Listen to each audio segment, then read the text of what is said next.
Good evening, everyone. It's dark, but it's times. Tonight we're going to play the first book of the post-apocalyptic series from Joe called the Freeway Warrior. So let's begin with the story so far, which is actually not really so far, but the first part or the introduction of the series itself.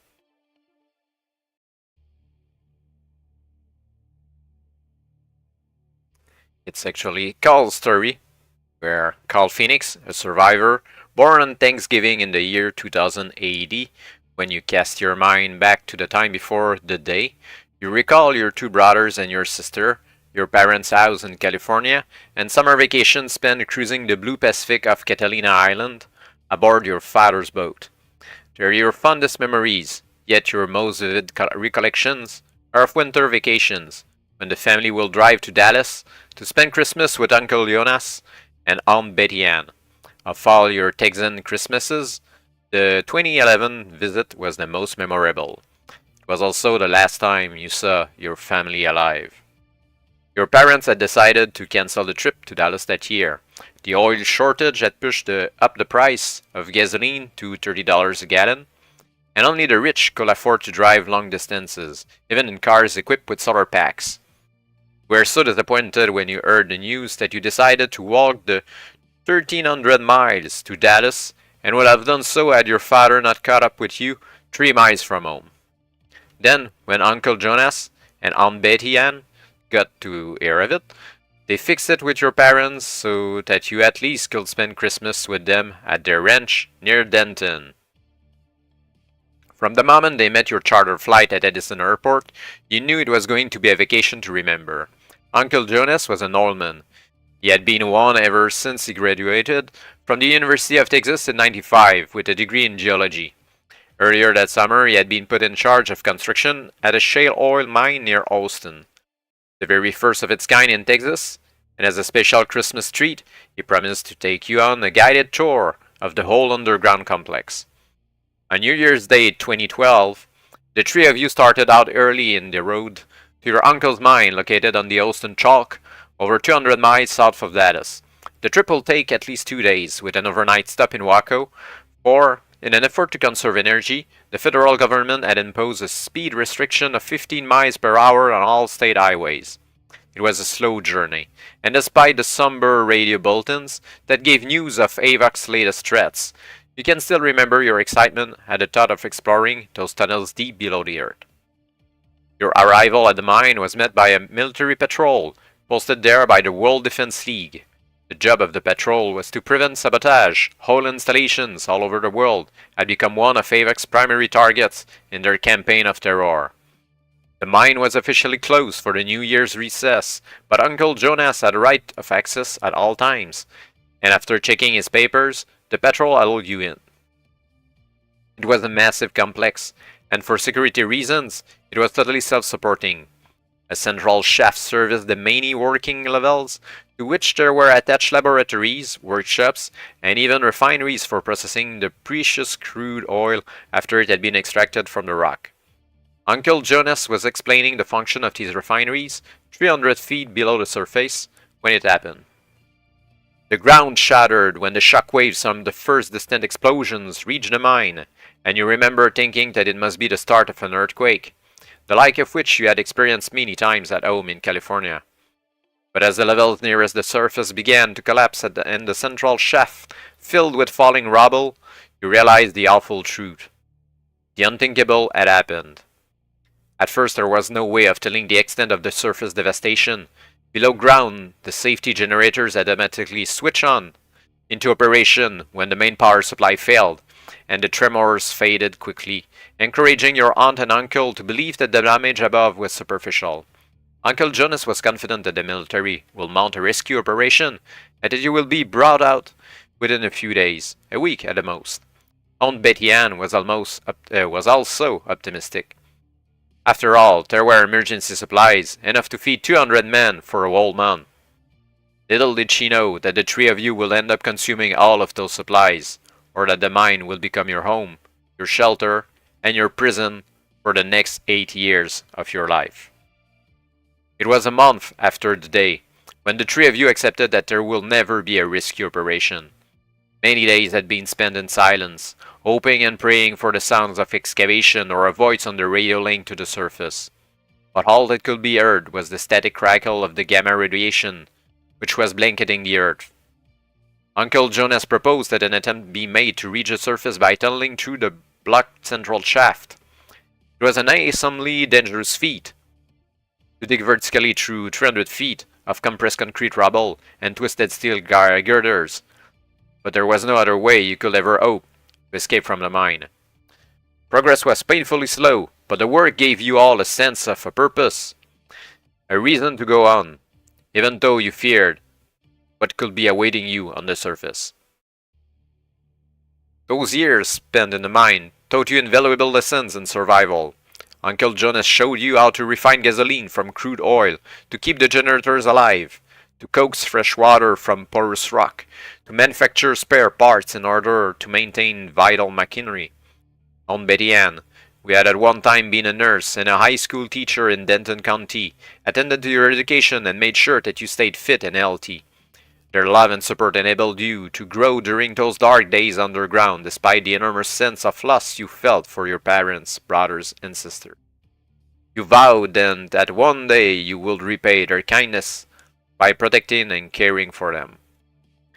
It was early September in the year 2019 when finally you broke through the surface.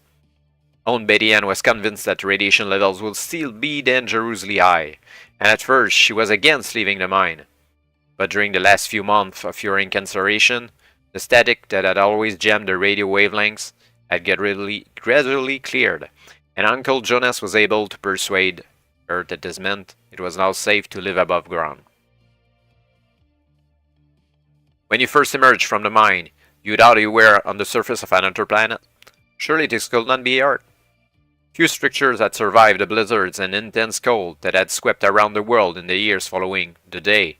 And now, after the dust had settled and the sun returned, the once fertile plains of Austin resembled little more than a desert of parched and broken rock, littered with the artifacts of an absent civilization. During the first few days, when you set out to explore this wilderness, it was easy to believe that you were the only survivors. But on the morning of the 5th day, Uncle Jonas made a chance radio contact with a family called Ewell, who were living near the ruins of McKinney, 30 miles north of Dallas. They told him that they had been in touch with a handful of other groups who had managed somehow to survive the Holocaust. Most were isolated, unable to move due to lack of fuel, food, or water. They had urged those who could travel to join them in McKinney to start a new community, and some were already on their way. Your uncle and aunt also accepted their invitation. McKinney was not very far from Denton, and they were curious to see if anything remained of their ranch. They planned to return home, salvage whatever they could that might be of use, and then move on to McKinney. The Ewells were enthusiastic, but they warned that not everyone who had survived wanted to establish a new community.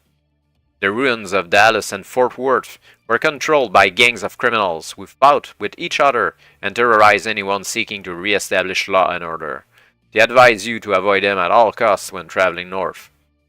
Interstate Freeway 35 was the only highway still intact amid the devastation that surrounded the mine. It offered a direct route home to Denton, if only transportation could be found, for Uncle Jonas considered conditions far too dangerous to attempt such a long journey on foot. It took more than a week to discover a vehicle that was still serviceable. It was an old school bus, one that had been parked in an underground lot and had survived the years of sub-zero blizzards. With a few new parts, a tank full of gas, and a lot of hard work, it was eventually brought back to life. Provisions, including a small generator, were hoisted out of the mine and stowed aboard before you began your journey back to the ranch. The noisy old bus bumped along the rock-strewn freeway that stretched northward across an empty sea of dust. It was a harrowing sight. Hardly a trace remained of what were once thriving communities, and the once populous cities of Temple and Waco had barely enough buildings still standing to qualify as small towns. It was not until you reached the outskirts of Fort Worth that you encountered signs of human habitation. The road ahead was blocked by a line of wrecked autos, and at your approach, a group of hard-faced men and women clad in composite costumes of leather and riveted steel, suddenly popped up from behind this barricade. Uncle Jonas was suspicious and slowed the bus almost to a halt. Suddenly they produced handguns and rifles and began to take aim at the windshield, and he knew it was not the time to stop to ask for directions. He told you and Aunt Betty Ann to brace yourselves. Then he stamped his foot on the gas and drove the bus straight through the wall of cars, scattering the punks like 10 pins in a strike. The bus was shot at many times as it sped through Fort Worth, but the street gangs had been caught out and you managed to escape from the ruined city before they could give chase. When you get to Denton, you discovered that the ranch, like all the other nearby dwellings, had been reduced to a heap of broken bricks and shattered timbers. The sight greatly upset your aunt, and Uncle Jonas felt it better not to stop but to continue overland to McKinney. It was easy to find where the Ewells lived, for their ranch was the only place in town that was still standing. It looked more like an old frontier post than a ranch, with its fortified perimeter wall, lookout posts, and stake-filled moat. But after your brush with the citizens of Fort Worth, it was easy to understand the need for these defenses. Pop Ewell, the 70-year-old grandfather of the Ewell family, was the leader of the small colony of survivors. It was he who had urged Uncle Jonas to join them when they had first made radio contact. The colony numbered less than a dozen at the time of your arrival, yet as the airwaves became clearer, soon this number had more than doubled to 25. It was decided that a name was needed to identify the settlement. The name Dallas Colony 1 was adopted, DC-1 for short, and from that day on, everyone worked hard to make DC-1 a secure haven for those seeking refuge from the hostile wastelands and marauding city gangs. Carter Jacks was one such refugee. For the Holocaust, he had been chief mechanic at the International Grand Prix circuit near Lake Dallas, and his incredible skill and knowledge of engines was soon to prove invaluable to the colony. He taught you how to drive, and from a pile of old wrecks that you helped him salvage from the circuit he built, you a powerful customized car. He used it to patrol the highways north of the city, keeping a lookout for gangs of city punks who frequently mounted raids to steal or destroy DC-1's supplies. Carter also taught you to shoot, and it was your prowess with a gun and your skill behind the wheel that was to earn you the begrudging respect of your enemies who took to calling you Freeway Warrior. 6 months after you arrived at DC-1, the colony was faced with a major crisis. A heat wave was causing a drought that threatened to destroy the food supply. Crops were failing, and the colony's artesian well, its only source of uncontaminated water, was beginning to dry up. The drought was also provoking more attacks from the city punks, who were desperate for food and water. Their common need united them, and they posed a very real threat to the security of DC-1. It was the last day of May 2020, when Pop Ewell made radio contact with another colony. We were based in the city of Big Spring, 300 miles west of McKinney. It appeared that their situation was completely the reverse of DC-1's. They had plenty of food and water, but they were desperately short of fuel. They told of their contact with survivors in Tucson, Arizona. We were also without fuel. The Texan colony reported that the territories west of the mountains of the Sierra Nevada had been spared the worst effects of the radioactive blizzards that had devastated the rest of the country, and miraculously much of Southern California was still widely populated. It had survived the last 8 years, virtually intact. When you heard the news, you could hardly believe your ears. Perhaps your family were alive. You might be reunited after all. Pop Ewell called for a meeting to decide how best to deal with the crisis now facing DC-1. Everyone agreed that to stay at McKinney would lead to eventual death, either slowly from starvation or suddenly at the hands of the murderous city gangs. The only option open to DC-1 was to try to reach California. Only there lay any real hope for the future of the colony. Your decision was relayed to the survivors at Big Spring, and a deal was struck to rendezvous with them as soon as possible. DC-1 will exchange fuel for food and water, and together they will join up with the Tucson colony for the final journey to California. Preparations began almost immediately. Morale was so high that the heady sense of adventure and optimism Envelop everyone. Few guess just how fraught with danger the journey will be. So about the game rules, they're quite like those from Lone Wolf, and a bit less like those from World of Lone Wolf. But actually, anyway, they're both relying on combat skill and endurance. But they make a kind of difference between a close combat skill and range, or actually melee attacks and range attacks.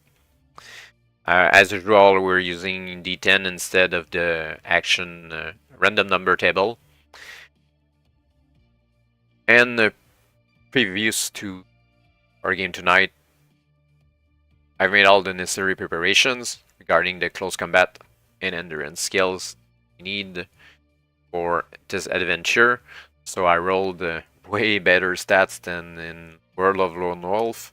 So we're talking about 8 for close combat, which means plus 10, 18, and 9 for endurance with plus 20, which means 29. We also have predefined skills, nothing to choose here, like in Lone Wolf. They are driving, shooting, fieldcraft, stealth, and perception. They all both start at 3, but we have 5, I think it's 5 or 6. 4 actually. 4 points to allocate in any skills we liked. Can put all 4 in one or different ones in different skills. So unless someone any kind of ideas or suggestions, it will be driving 3, shooting 4, fieldcraft 5, stealth 3, and perception 4. The main reason to use stealth as a dump stat is because of this here in the backpack. The more you are loaded with items, the less you can stealth. And since I think it's a good idea to hoard as much items as we can, those type of games, I think stealth will be greatly reduced, and stealth is even more reduced by carrying more guns than we're supposed, or larger guns than we're supposed to. So it feels like putting points in stealth, just kind of trying to block leaks in a boat that's currently sinking. So stealth will be a dump stat. And the other reason for driving to be, for now, a dump stat is I'm hoping someone else will do the driving while we'll be doing the shooting.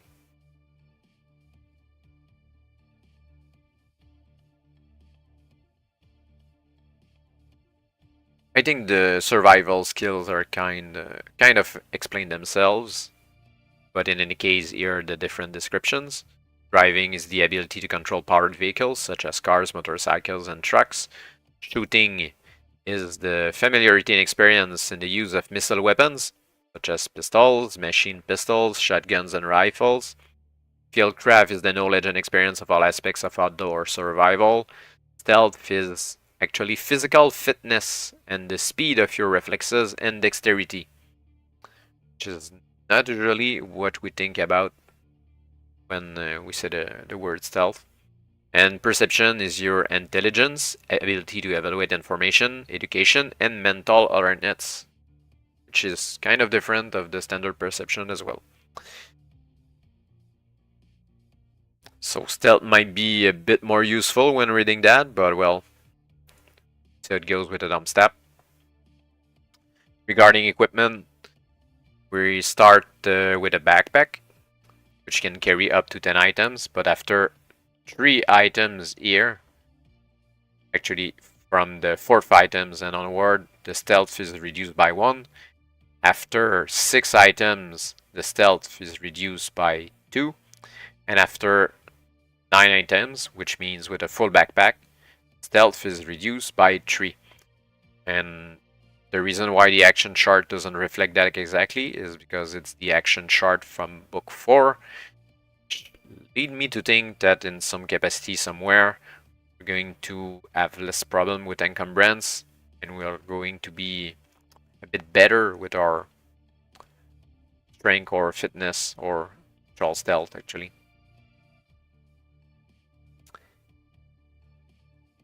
In the backpack itself, we had to choose 5 different items, I think. 1, 2, 3, or 4. 4, yeah. 4 different items. The meals count for 3 at the time. So 3 meals is 1 item here in the selection list.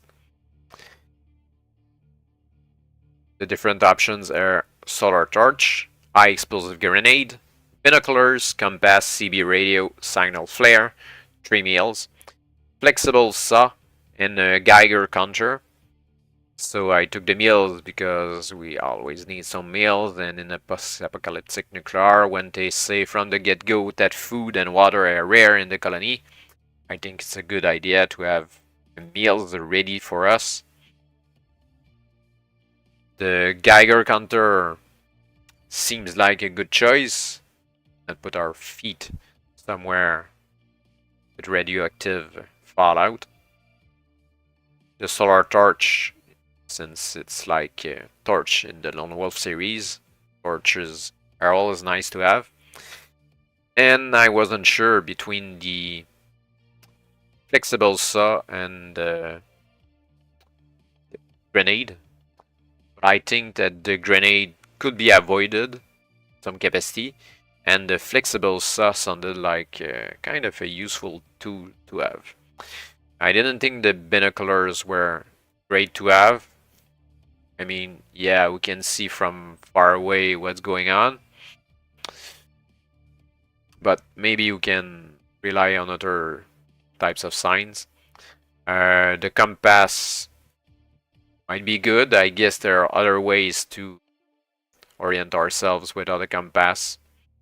The CB radio is because I think the bus should have a CB radio, or the rest of the colony should bring in a CB radio, so why will I encumber myself with that? And I don't really see why we will take a signal flare. But if anyone else have any other idea, you can always put them up. Afterward, they're talking about the ammo pouch, which is down here on the action chart. We can carry 3 types of ammo caliber: 9mm, 7.62, and 12 caliber, 12 gauge actually. And different type of munitions take less or more space in our ammo pouch. Like a 12 gauge takes 4 times the space as a 9mm caliber ammo. And overall we have 40 units of space in the ammo pouch. At the beginning we need to choose 1 type of ammo caliber, and since I will be going with the rifle as starter weapon, that means a 7.62mm caliber. So we're talking about 4 rounds, I think, that we had at the beginning. Don't remember why it's 4. Somewhere it's written that it was 4 for a 7.62, which means 8 units of space used on the 40. The medikit, it was a dice roll, so I got 9 plus 2, which is the 11 that we have now. 3, 6, 8. Oh, I rolled on that. Or I didn't check the... I rolled 9. Good question here. Some things are missing.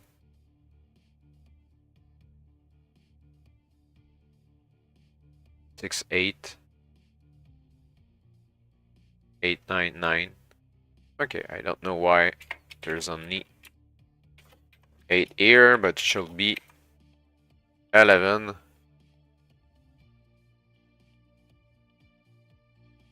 There we go. And the water, it was... I wasn't really certain how we should fill the water, but how it kind of read it was that we needed to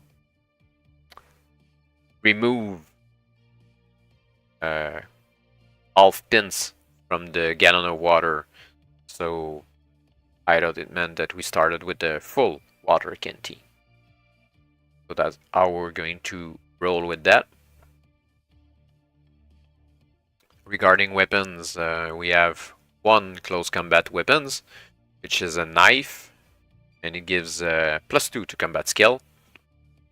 And for the missile weapons, we had a choice between pistol, machine pistol, shotgun, and rifle. So I took the rifle. I'm not sure the difference between each of them as of now, except that the machine pistol has a higher rate of fire. So far that's the only difference. That's here. It says they talk about the initial number of rounds. A rifle is 4, shotgun 4, machine pistol 30, and pistol 8. So that's why we have starting rounds 4 of 7.62 millimeters. The maximum carry capacity of weapons are 3 different type of weapons. However, each additional weapon reduces stealth by 1. And if we carry specifically a shotgun or a rifle, it's already -1. If I'm not mistaken.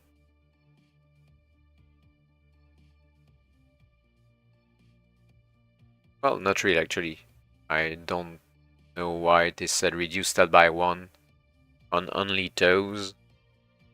That's how it should be read. Anyway, stealth is a dumb stat, so it can go -3000. Doesn't matter. Regarding the rules for combat, they are pretty much the same as in Lone Wolf. For combat, we're using the close combat skill here. And I'm not sure yet how the range weapon combat will play a role here. I guess it will be a dialogue choice somewhere. They talk also about evasion of combat, but it's kind of the same as different the previous suit or the other adventures of Lone Wolf, where we simply can evade when there's a choice, but we might lose some endurance points trying to evade. Or actually, the evading round, if we lose endurance points, we lose them, but the opponent doesn't lose them. So if we kill the opponent during an evading round, he's not killed, pretty much.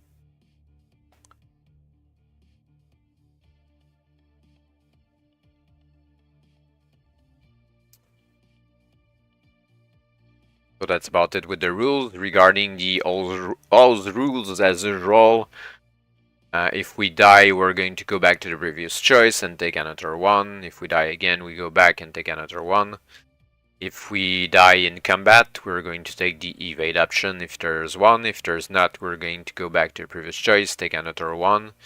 And if there's no other issue, we're just going to go through and win the fight like if nothing had happened. But I totally hope that it would be better balanced than in World of Lone Wolf with Grey Star, which was quite horrendous with the battle and the balance in the battle.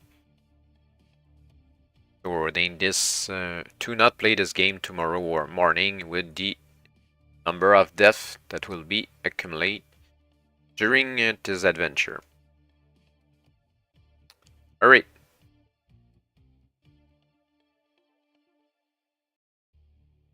So let's start with section 1 of the first book of Freeway Warrior, Highway Holocaust.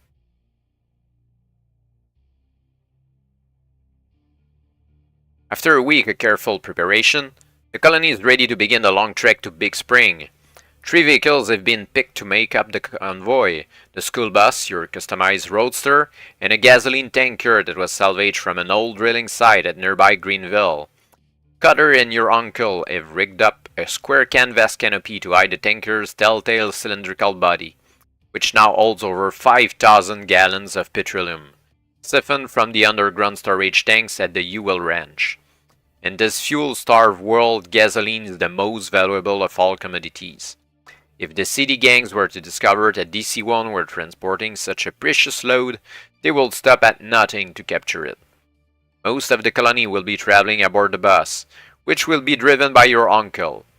Cutter will drive the tanker, and you, acting as scout, will drive your roadster at the head of the convoy. With the bus full of passengers, luggage is limited to essential supplies only. Everything else will be destroyed before leaving McKinney.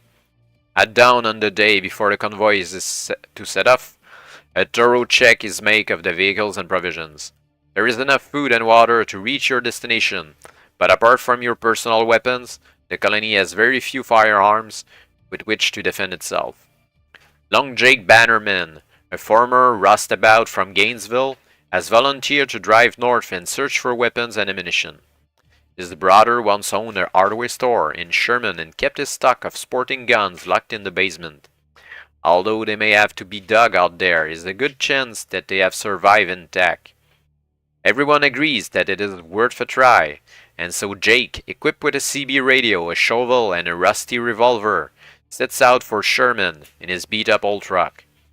2 hours later, he radios a message from Sherman. He has found rifles and ammunition, but his truck has broken down, and he is now stranded in the town. He has also found a survivor, a teenage girl, and he requests that you come to pick them up as soon as possible. Uncle Jonas agrees, tells him to sit tight and wait for you to arrive. Trusting Jake to go and maroon himself with a gall, grumbles Uncle Jonas, wryly.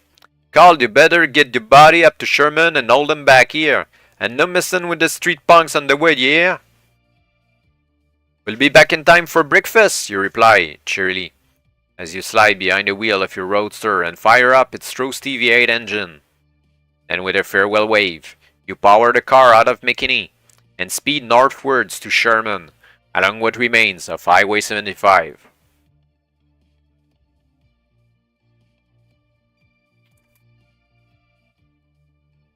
Here's the map of the Texas state. Central Texas, kind of around Fort Worth and Dallas. We're supposed to be leaving from here, around DC-1, Dallas.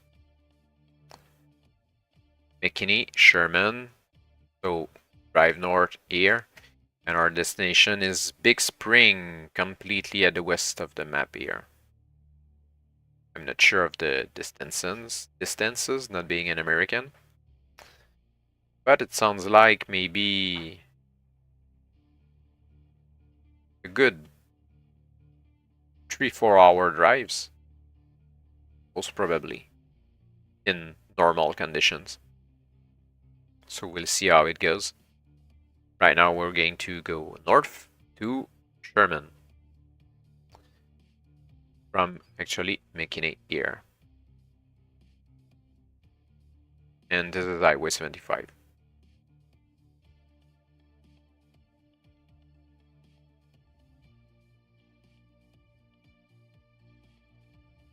The road stretches before you, empty and silent, shimmering beneath the early morning sun.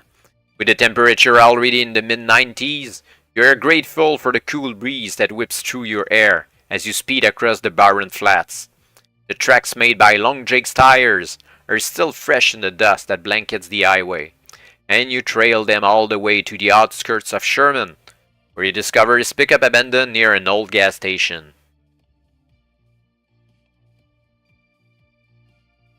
A line of footprints disappears towards the center of the town, and as you follow them along the main street, you catch sight of Long Jake, a rifle in his hand, waving at you from the doorway of his brother's store. Behind him stands a girl. She looks 18, maybe younger. Judging by the state of her clothing, she must have been through a pretty rough time. You bring your roadster to a halt in front of the store, and, nervously, Long Jake motions you to enter. "Quick, Carl," he says. "Get over here!" You're barely out of the driving seat when a burst of machine gun fire rings out across the street. Bullets hit the ground near your feet and a number of holes appear, stretched in a jagged row across the trunk of your car. Two options. We can go back to our roadster and try to escape this ambush, or dive to the ground to take cover. we're already currently under bullet fire. I think it will be safer to simply dive to the ground and take cover. And we can't really go away because we need to embark those two people waiting there. You throw yourself down, your hand reaching automatically for a weapon even as you hit the ground. Then you roll over and over towards your car and take cover behind the engine compartment. Now the street is silent once more. With the blood pounding in your ears, you force yourself to listen for a sound that will betray the whereabouts of your hidden attacker. "He's in the drugstore!" shouts Long Jake. His voice drawing another burst of fire from a building direct opposite. If you have a missile weapon and wish to use it, if you do not, well, we do. Don't know how we cannot have a missile weapon yet. But we could not use it if we want. But hey, first gunshot out of the night, so let's go. Glance over the wing of your car, just long enough to pinpoint the muzzle flash. Then you duck back and wait for a break in the firing. There is a sudden silence. You chance a second glance and spot a shadowy figure, silhouetted in the window, withdrawing an empty magazine. If you have a pistol, machine pistol, shotgun, or rifle, we have a rifle, so that's here. You cradle your rifle in your left hand, and with your right, you work around into the chamber. Okay, so we carry a gun with no ammo inside. I mean, yeah, we could discharge the weapon accidentally, but there are safeties for that. Anyway, the moving shadow of your enemy half fills the window as you raise your weapon. Flick back the safety catch. Safety was on, okay. And take aim at his chest. Pick a number from the random number table and add it to your current shooting skill.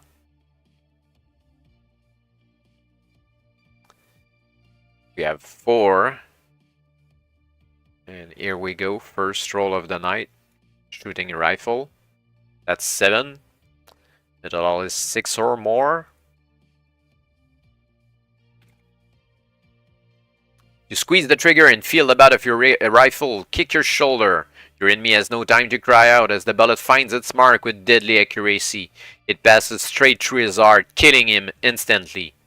Remember to erase one 7.62mm round from your ammo pouch. We are lucky here. Quantity now is 3. Sadly, there's no automatic calculation. Every use of an ammo will take a while to change the stats on the sheet.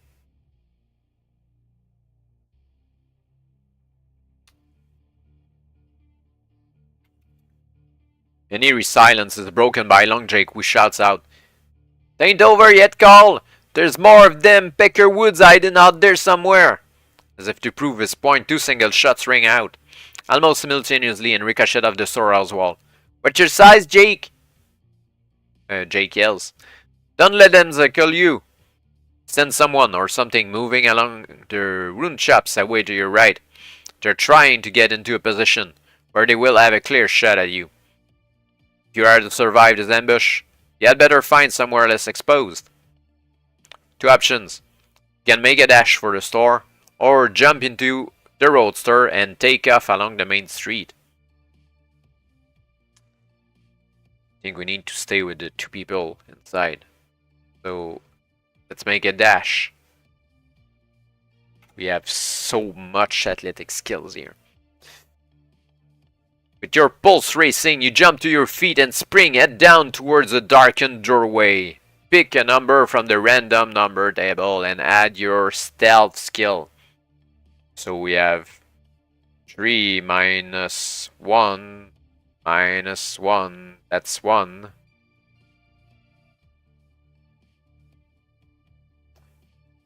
Do 0 is 0 or 0 is 10 here? Going to check back on the rules.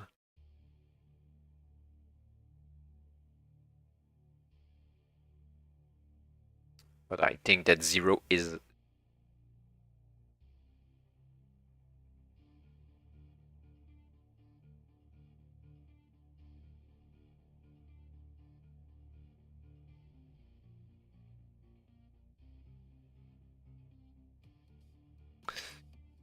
Well, actually in the...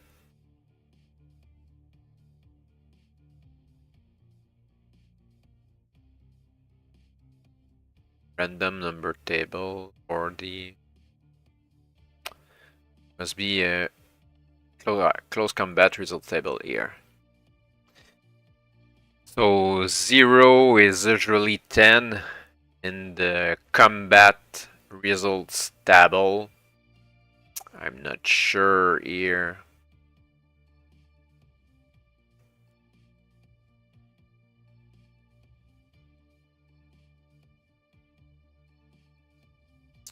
Because somewhere 0 is 10 and otherwise not.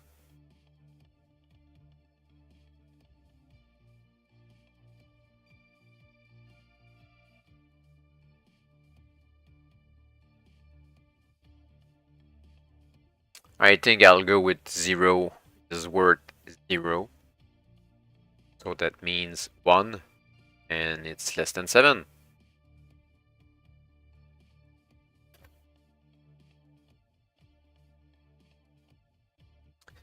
The moment you break cover, gunfire erupts from all sides. In the hope of making yourself a difficult target, you zigzag towards the door, but your maneuver is anticipated and a stream of bullets tears up the ground ahead, dangerously close. Long Jake shouts encouragement, and you are within a few feet of the doorway when a sharp burning sensation lenses your right forearm. Lose 4 endurance points.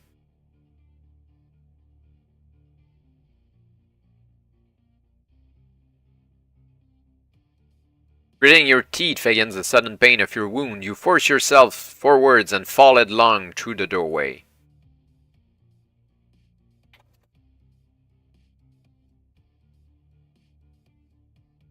The instant you set foot in the store, 2 hands reach out of the darkness, grab you by the jagged lapels, and pull you away from the doorway. Immediately, there is a long burst of fire and a hail of bullets sides the air where you were standing only moments before. "These ain't no ordinary punks," rolls Long Jake, peering cautiously over the edge of the bullet-shattered window frame. "They're scouts for a Yankee gang that's heading this way, looking to take over. They're mighty anxious to get their hands on her too," he says, nodding towards the girl who's crouching behind the store counter, her eyes wide with fright. "What do they want with her?" you ask. But before Long Jake can reply, there is a flash and a deafening explosion. The store's rear door is blown inwards, and a searing wave of heat and flying debris knocks you off your feet. Stunned by the blast, you rise unsteadily and reach for a weapon. A grey shape fills the rear entrance, its outline fuzzy in the smoke and dust that over there. Then the shape draws into focus, and you see the silhouette of a tall man, lean and sinewy, his thin mouth set in a cruel sneer. "Look out!" screams Long Jake as the figure leaps through the doorway, a shotgun held before him ready to fire. Pick a number from the random number table. There's a lot of random number table here. If your current shooting, stealth, and perception points when added together total 9 or more, add 2 to the number we have picked. So we have shooting 4, stealth 3 minus 2, which means 5, and perception 4, which is 9. Oh, we're just okay. We can add 2 to the number rolled. Here we go.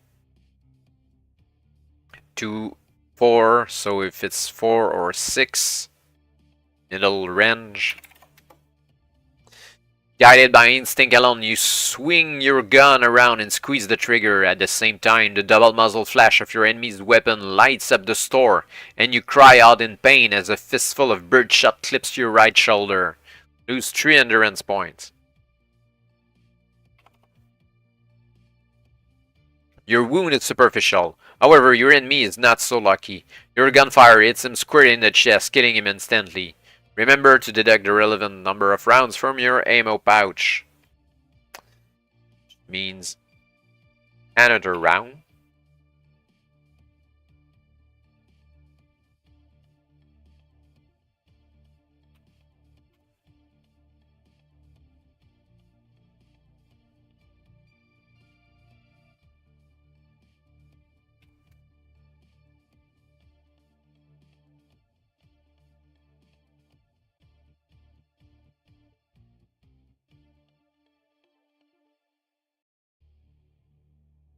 "We gotta get out," you say, turning towards Long Jake, but your words of warning stick in your throat when you catch sight of him lying on the floor, unmoving, his chest wet with blood. You reach for a medikit and rush to his side, but it's too late. He caught the worst of the shotgun blast, and nothing can be done to help him now. "Watch the streets!" shout the girls as she moves forward to search the body of Long Jake's killer. "This dude you've wasted has more real mean kin. They'll soon get to wondering what's happening in here and they'll come to check us out." She pockets some cartridges, snatches up the killer's shotgun, and hurriedly reloads it as she moves towards the door. From out of the ruins opposite step 3 punks armed with pistols. Slowly they advance, their movements stiff with caution. "Make a run for the car," she says. "I'll cover you." You nod in agreement and take a deep breath before launching yourself out of the doorway. The punks stop and shoot wildly at your moving form, but their nerve deserts them when the girl opens fire, and they soon melt away into the ruins. You reach your roadster, start the engine, and then beckon to the girl to follow. The moment she is safely aboard, you drop the clutch and stamp your foot on the gas pedal. The engine roars and the back wheel spins, sending up great clouds of dust and loose stones. But the car does not move forwards. Panic nuts your stomach as you feel the rear end snaking sideways. You are losing control. Then the tires grip the road and you are thrown back in your seat as you screech away, accelerating like a rocket along the main street that leads out of Sherman. So we lost one person, took one other person, and gained a shotgun, I guess. It was not really worth the ride. As you watch the town shrinking in your rearview mirror, the shock of your encounter, especially the death of Long Jake, makes you shiver despite the burning midday heat. "Do you know those guys?" you ask, anxious to make some sense of the situation. "Yeah," replies the girl, her voice shaky. "Oh, not by choice." As you race back along the highway to McKinney, the girl, whose name is Kate Norton, tells you about the events leading up to your meeting. She comes from Kansas City, and was one of the lucky few who managed to survive there since the Holocaust. A month ago, her colony was attacked and wiped out by a gang of motorcycle renegades called the Lions. Their leader, who calls himself Mad Dog Michigan, took a liking to her and spared her life. He was once a high-ranking AVOC agent who had escaped from Pontiac Deep Bend near Detroit, and he and his gang, most of whom were also AVOC escapees, were heading for the Fort Hood Military Reserve near Killeen, the largest armory in the whole of the United States. Is it on the map though?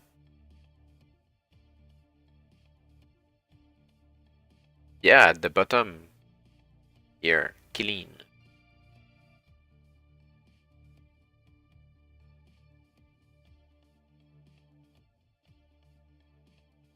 He hopes to find enough weapons and ammunition there to equip the other Havoc clans. We are in control of cities all along the eastern seaboard. Once he's armed, his army will take over the rest of the country, she says, her blue eyes brimming with tears. 3 days ago, the Lions reached Oklahoma City.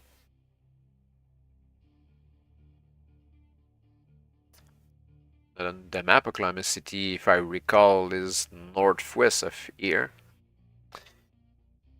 They were desperate for food, so Mad Dog decided to camp there and forage the surrounding area. Until then, I had always been kept closely guarded, but while most of them were away, I managed to steal a bike and escape. I was beginning to think I'd made it. I was wrong. I ran out of fuel just north of Sherman and had to ditch the bike.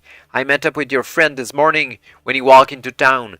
Soon after, he told me all about you and your colony and your plans to head west. Those guys back there arrived. Mad Dog sent them to find me. She pauses to wipe her tears and brush the tangle of windswept blonde hair away from her beautiful face.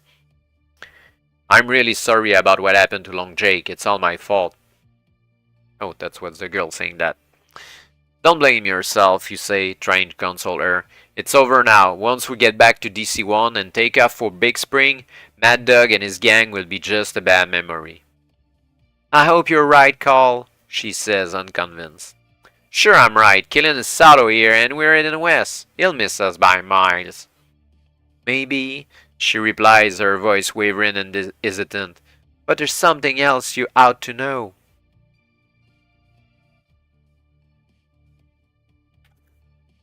What is it? You ask curiously.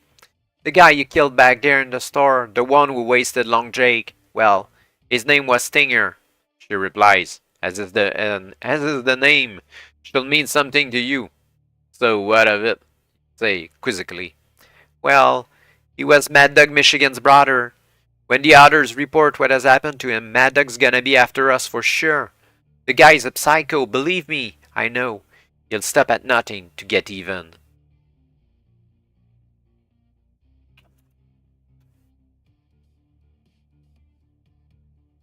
The familiar outline of McKinney appears on the horizon, and you increase speed.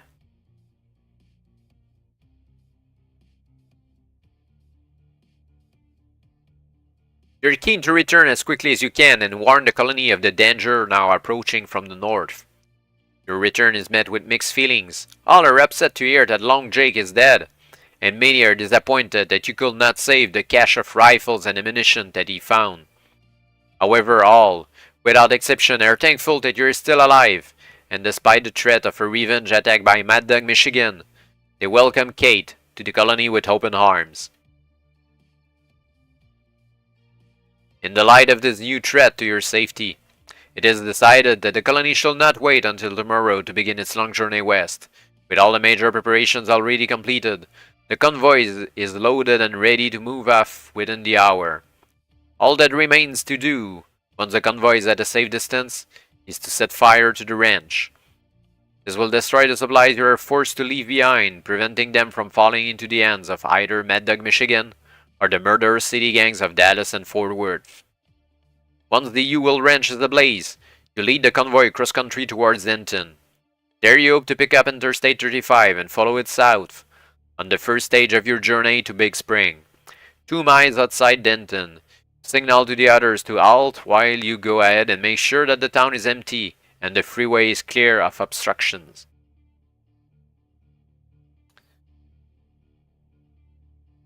Means that we made a loop here, or we took a country road.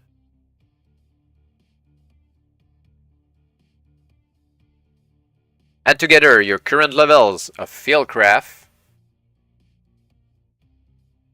and Perception. Now pick a number from the random number table. 0 equals 0. They gave the precision here.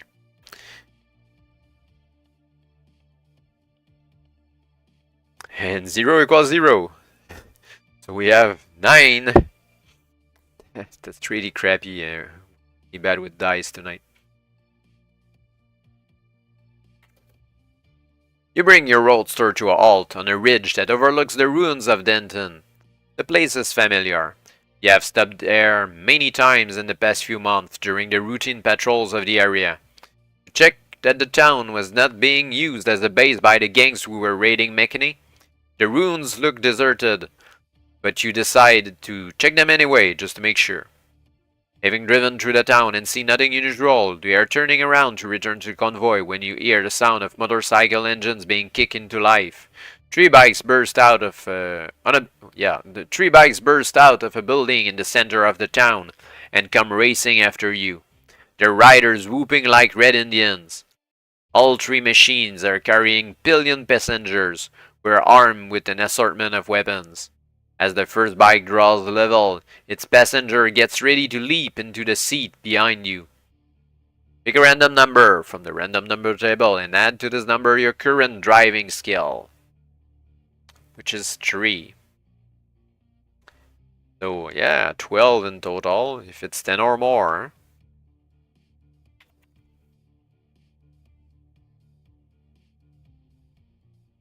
You wait until the man is about to jump, then you brake heavily and swerve towards the motorcycle. The rider senses your move and stamps on the rear brake, locking his back wheel and slewing his machine sideways along the road. The passenger is sent flying. He hurtles through the air like a rock from a catapult, and crashes against the trunk of your car with a sickening thud. You hear him groan and catch a glimpse of his body in your rearview mirror lying broken on the stony ground as you accelerate away towards the ridge. The other bikers lose interest and soon give up the chase. They return to the town, posing only to curse and fire a few ill-aimed shots at your back as you make your escape. On your speedy return to the convoy, Uncle Jonas tells you that a moving cloud of dust was sighted to the north soon after you left to scout Denton. Judging by the short time it took to cross the horizon, he suspects that it could only have been made by a large gang of bikers on the move. "We'd best swing around Denton by the southwest," he says, squinting at the tattered old route map that he has spread across the hood of your roadster. "Just in case was some of the Yankees you stomping Sherman." You gaze at the now empty horizon and nod in agreement. "You take point, Call," he says as he folds his map and goes off to pass word of the detour to Cutter and the others. You see fear and uncertainty in their eyes as Uncle Jonas explains the sudden change of plan. As soon as he is back behind the wheel of the bus, you start your engine and lead the convoy away from to the southwest, towards a parched bowl of cracked and barren land that was once the bed of Lake Louisville. You must now take a drink, or lose 3 endurance points.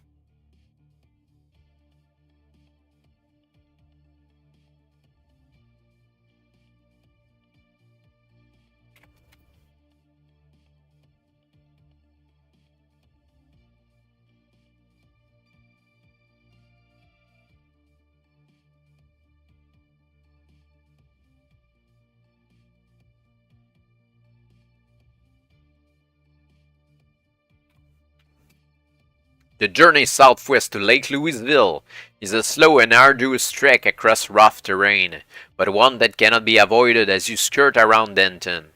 When finally you sight the dry lake, it is clear that crossing it will be a dangerous business as the convoy will make an easy target to anyone occupying the surrounding high ground.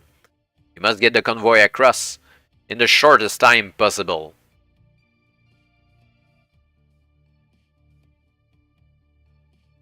Oh, Lake Louisville here, so we're not yet over to Denton. The bed of the lake is littered with rusted car wrecks and old household machinery. Between these heaps of twisted scrap are avenues covered with slabs and broken earth that jut upwards at all angles. Their sharp edges bake hard by month in the furnace-like heat. The bus and the tanker, both heavily laden, are soon reduced to a snail's pace for fear of shredding their tires, and you are forced to stay close in case they break down or fall victim to an ambush. Pick a number from the random number table. 3, so that's 0 to 6. The sudden glint of sunlight on glass alerts you to potential danger. 200 yards away to your left, on a ridge of high ground that overlooks the lake, you see a dark figure crouching beside a petrified tree, observing your progress through a telescope.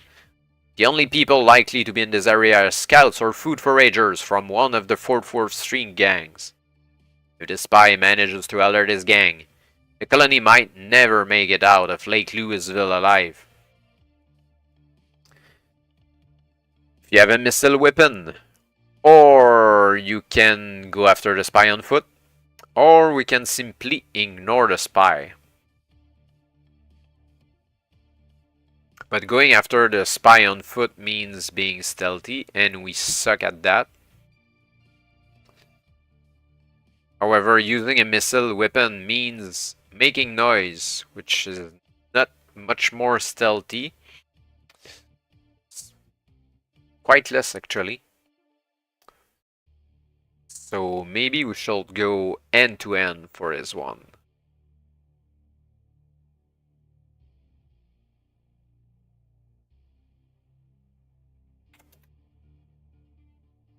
Making full use of the broken ground and heaps of wreckage as cover, you circle the mysterious observer and creep up on him from behind. So that you can find out why he is spying on the convoy, you decide to try to overpower him. However, he hears you approaching and spins around to face you, his hand reaching for a dagger concealed in his boot. A stakeout. Close combat skill 15, endurance 26.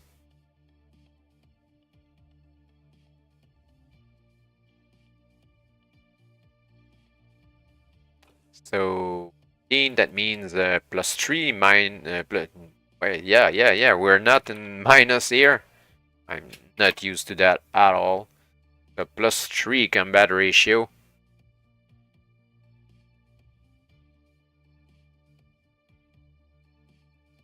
With +3, it means that we have to roll 2 or more is a good roll.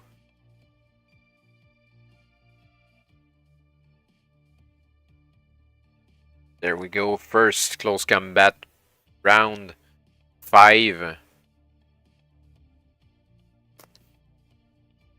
1 damage against 6.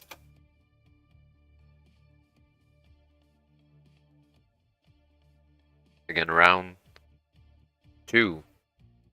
Still good. 2 damage against 5.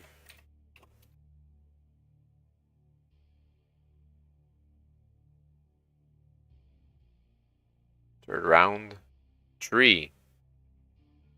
1 damage against 6.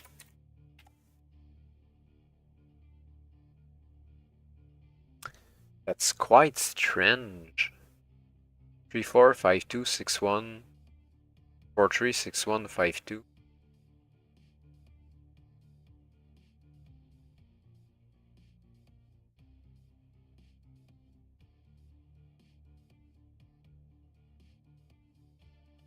Looks like there's a weird bug with the combat ratio table.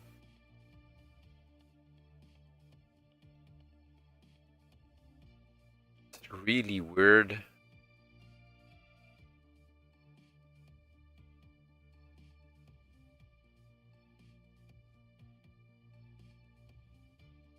Really weird. Okay, let's roll with that, even if it's strange. Because if we roll 3 or 5, the same result. But actually 4 is a worse result than 3. And 5 is a better result than 6. Really weird. And 8, not really a good result either. So they're not scaled just like in Lone Wolf. They're totally random all over the place. Okay. Next round. 5. 5 is a good result. 1 against 6.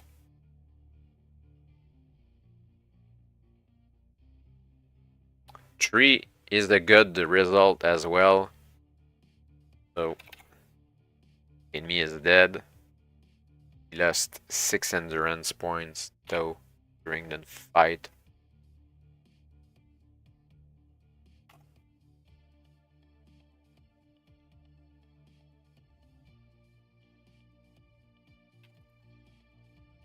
As you had suspected, the spy was a city gang member, a scout for the Arlington Vipers, judging by the snake tattoo that encircles his throat. You have encountered many from this gang during the past few months. They often led night raids on the DC-1 settlement and McKinney. You roll the dead scout over onto his chest and quickly search through his rucksack and pockets. You discover the following items. 2 knives, kind of this.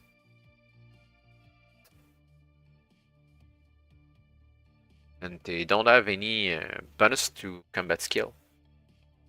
A pistol containing 3 rounds of 9mm ammunition could be a good idea.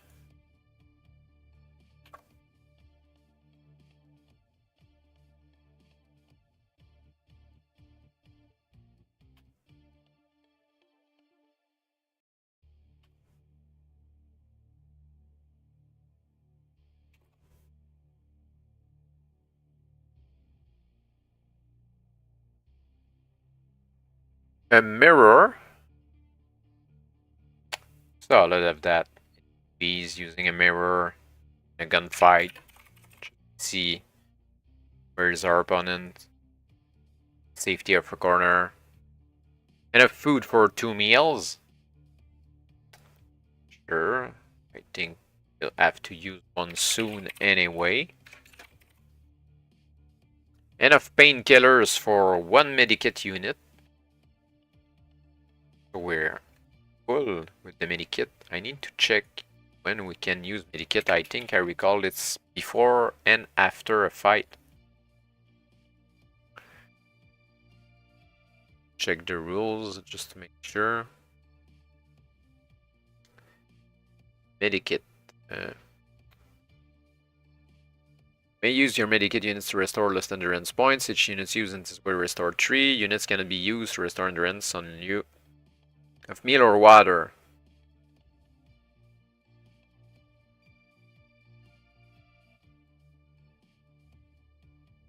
It's not specified.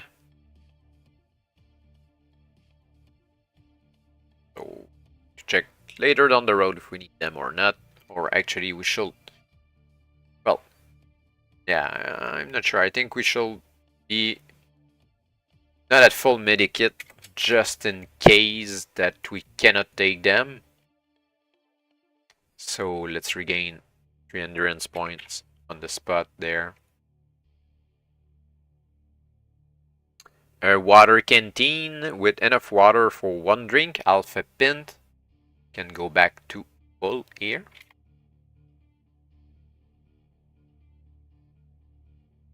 Five round of 9mm on top of all the other rounds.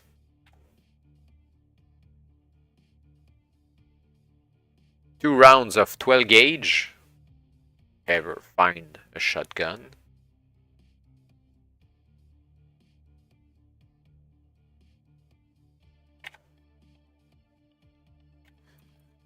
We have 8.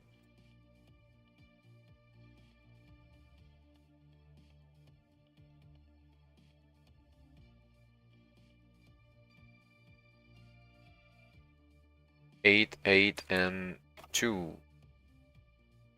Which means we're at 22.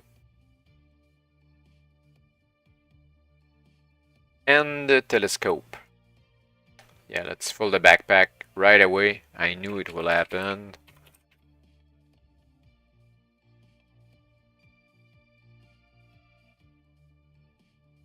And we can return to the convoy and continue with the crossing.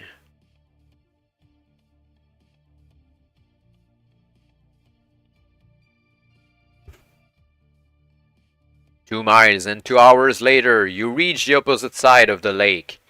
Half an hour further on, the convoy makes a rest stop and takes stock of its surroundings. Traces of a paved road that disappears towards the west are found. And Cotter Jacks, who lived only a few miles from Lake Louisville before the day, identifies it as the remains of State Highway 407.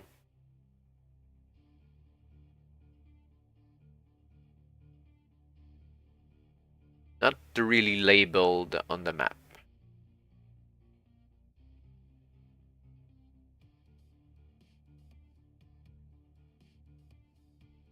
This get us back on course, he says confidently. Follow this baby and we'll make Interstate 35 in under an hour. 20 minutes later, Interstate 35 appears in the distance. Its long concrete body lying bleached and quaking beneath the fiery sun.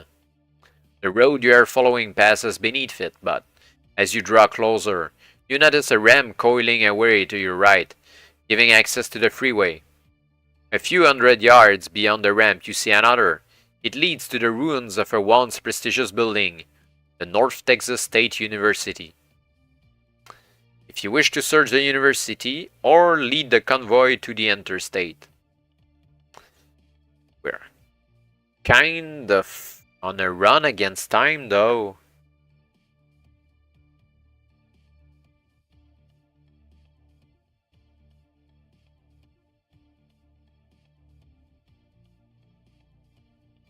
I don't know what we hope to find The university.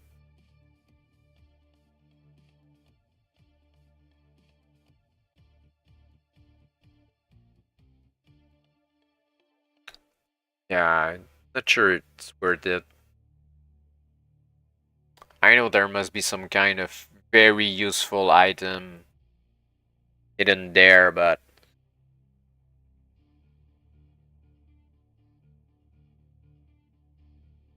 okay, alright. We can try if everyone is not against it.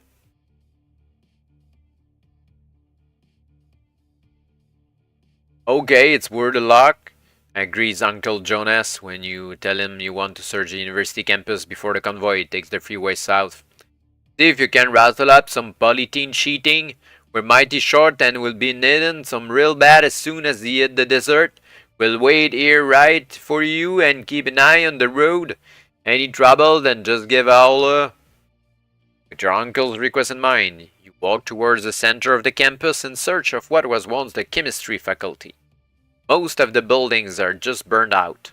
Rubble-filled shells, their contents either buried beyond reach or looted months ago by roving city gangs. A shattered sign indicates the entrance to the building you seek, and your hopes rise when you notice that it is the least damaged structure on the campus. Inside, the sound of your footsteps echoes along the dusty corridors as you make your way down to the basement storage levels. To your disappointment, you discover little remaining there of practical value. We can continue our search or call it off. Let's go all the way. We're there.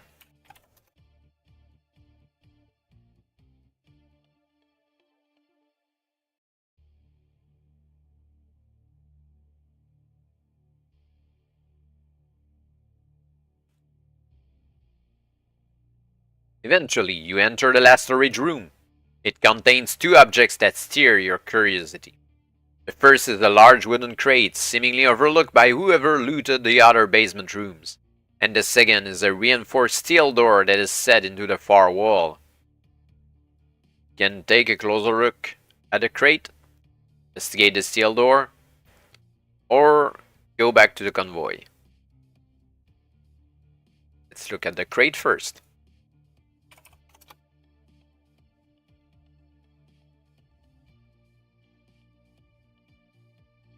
The rotten wood splits and crumbles under the slightest pressure, enabling you to open the crate with your bare hands.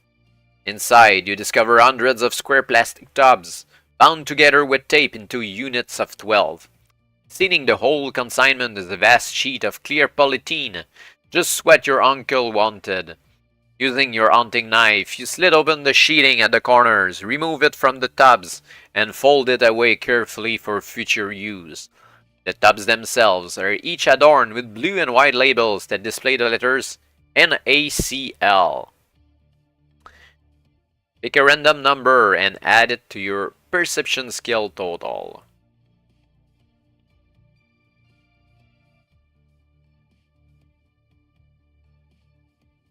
That's 6, and the total is 6 or less.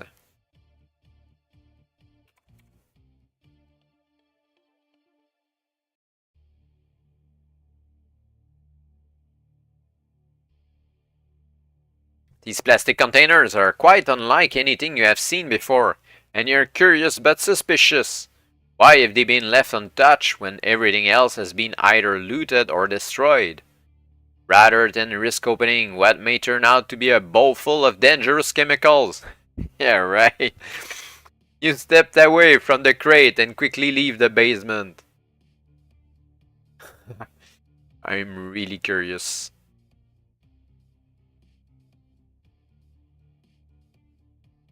Okay, that's why they're going to use salt for. Okay. Anyway, we're dumb, so no salt for us.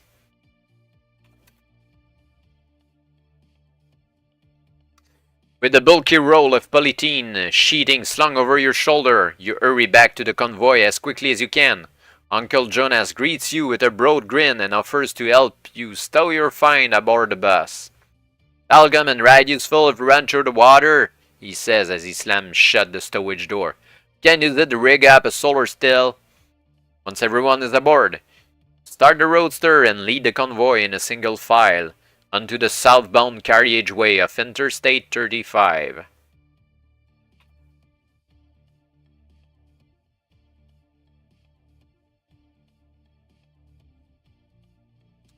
Obstructions are few on this stretch of Interstate 35. Most of the wrecks that once choked this route into Fort Worth now lie in dusty heaps at the side of the road, their bodies having been stripped of serviceable parts long ago by city gang scavengers. The piles of auto shells steadily increase as you near the outskirts of Fort Worth, warning you of the increasing likelihood of ambush and prompting you to keep your eyes peeled for anything that could pose a threat to the convoy.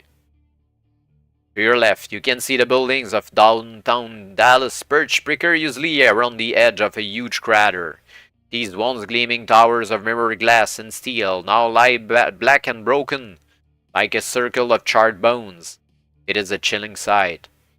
At a junction on the outskirts of Fort Worth, you decide to leave Interstate 35 and follow a safer route that will take you around the city. The remains of Interstate 820 serve your purpose well, until you reach another junction where the Jacksboro Highway crosses your path.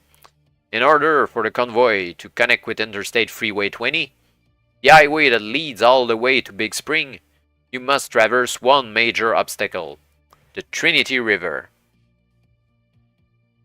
You consult your map.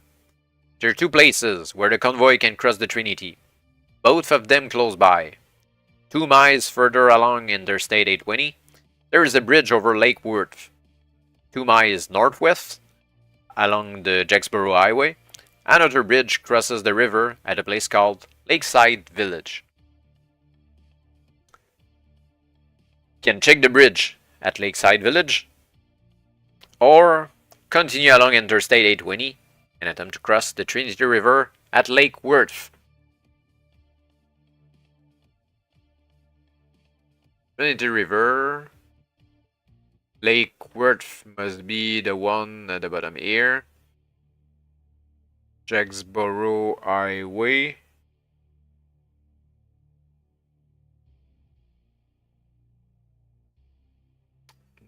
Not clear where is Lakeside Village.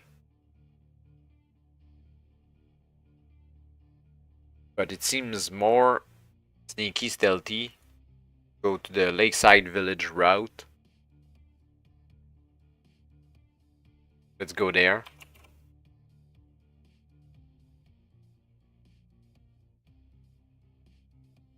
I guess it's for Decatur.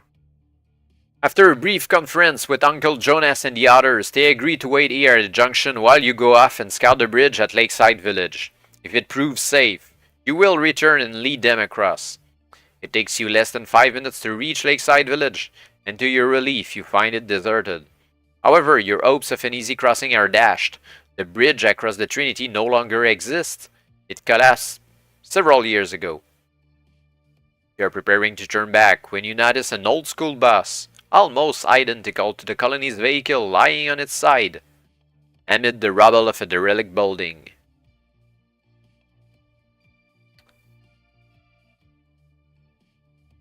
I guess since it's the same bus, we can scavenge for parts. There's still some there.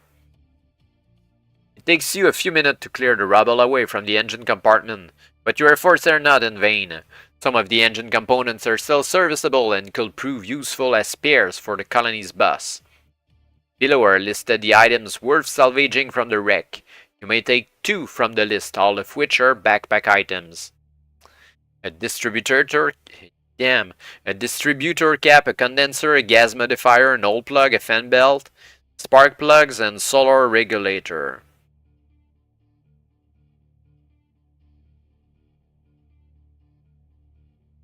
I think spark plugs might be useful. I'm not sure why would I want a distributor cap.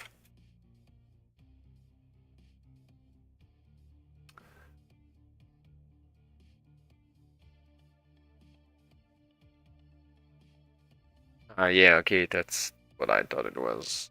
Would be useful. I guess none of them are useless parts.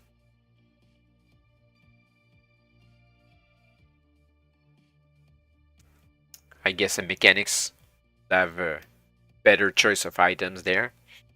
And what can we throw away to get car parts?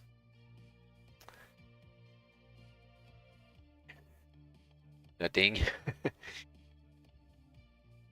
Other important items.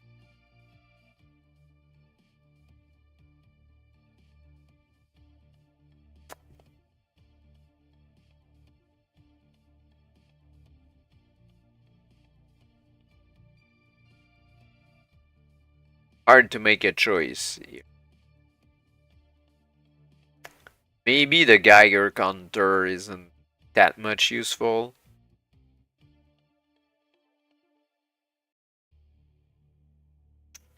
It will be a disaster though if the bus breaks down. But how can we anticipate what part will break down? I will have to fill my backpack with bus parts just to be sure.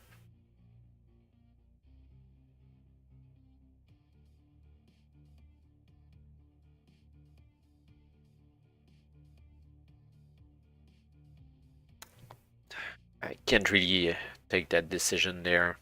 I need help from someone to take the parts. Okay, let's forget these and regret it later.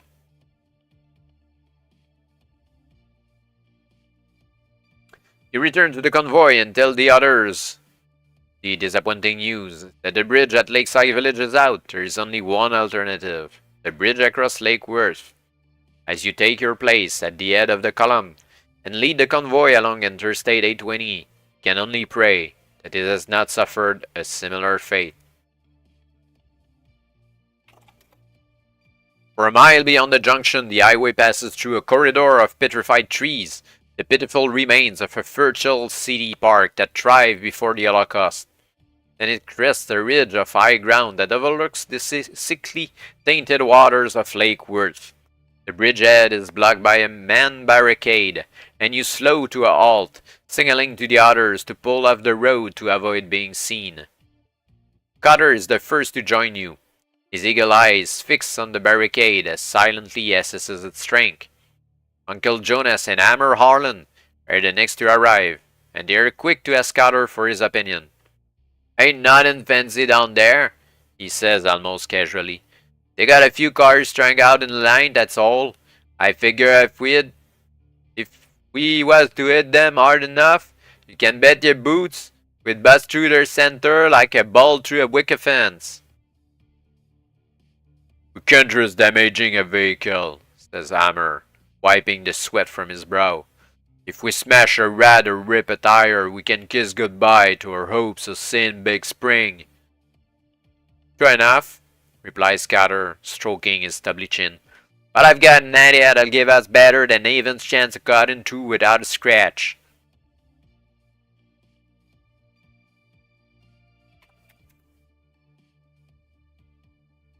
Cotter points to the side of the highway, where a length of crash barrier lies curled and twisted like a petrified metal snake. "We could rig that piece onto the front of the bus," he says, indicating a V-shaped section shorter than the rest, "and use it like one of those old-fashioned battering rams. It'll protect the engine and wheels and pack one heck of a punch." Uncle Jonas looks sideways at Cotter, his eyes narrowed, his face drawn and serious. Then his expression softens, and he starts to laugh. "Why, you sly old son of a gun, trust you to figure out a way." 15 minutes later, the Byers family rode and raced to the front of the bus. Cotter volunteers to take the wheel and lead the attack, with Uncle Jonas driving the tanker and you bringing out the rear in your roadster.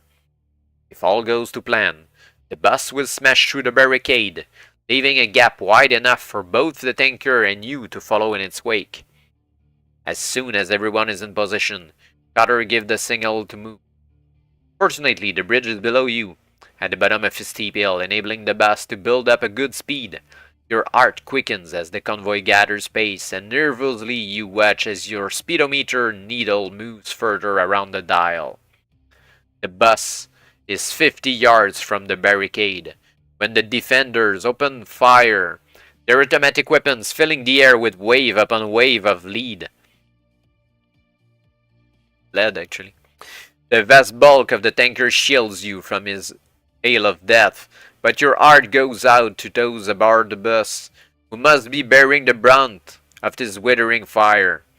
Then you hear a tremendous crash as the bus slams into the barricade, and moments later you see the tanker shatter as it widens the gap that Cutter has made. It blows through with ease, but in doing so, it catches and spins the torn wreckage directly into your path.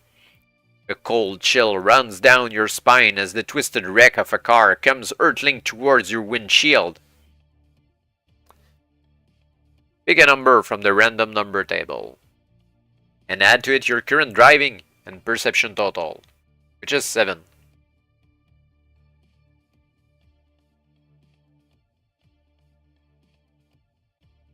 $16.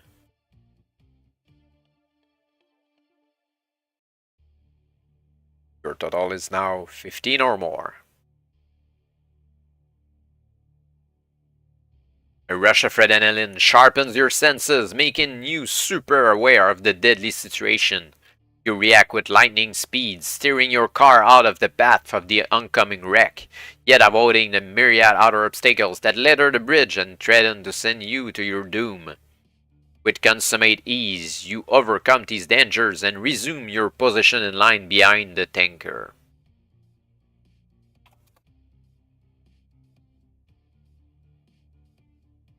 Once the convoy is clear of the bridge, Cutter pulls over to the side of the highway and you stop in line behind him and the tanker.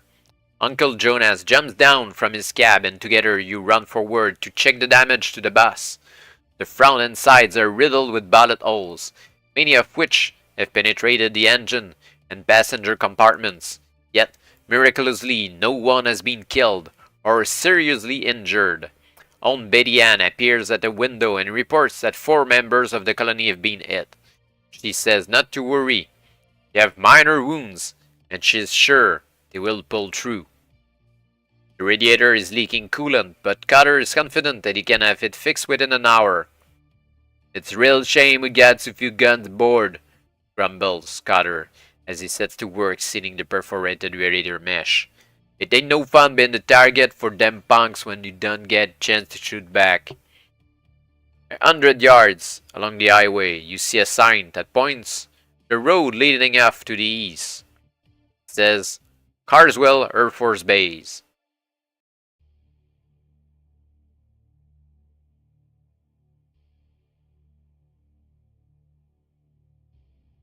Can either investigate while Cutter finishes his repairs, or stay with the convoy. Let's investigate and not bring back any parts or anything. The overturned fuselage of an AmCorp DL-70, a wide-bodied military transport plane, blocks the entrance to this derelict Air Force base. Casually, you swerve around the wreckage and drive across the perimeter fence, knocked flat by the same blast that destroyed the plane 8 years ago. Cruising along the main runway, you cast your eye over the hangars and buildings that once serviced this base. Most have either collapsed or been wrecked by city gangs, but there is still a few that could be worth investigating. You can explore the control tower or investigate the stores. The stores might be more useful for the group, but less tucked, I guess. Unfortunately, the stores show signs of having been looted recently. Lockers, drums, and crates that were once full of spares and munitions lie discarded in heaps on the floor. Climb across the debris, searching among the empty ammunition lockers. After nearly an hour of painstaking work, and that's way too much, you manage to find just 3 rounds of 7.62mm ammunition and a hammer.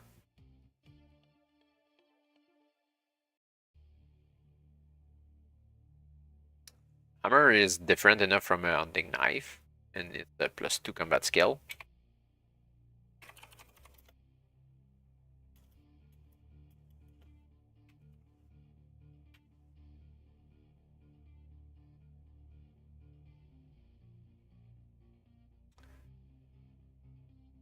And 3 rounds here.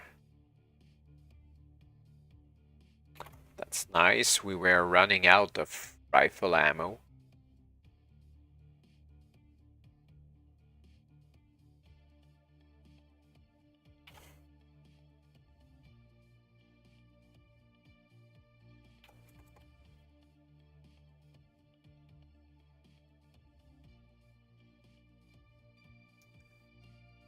And we can leave the stores.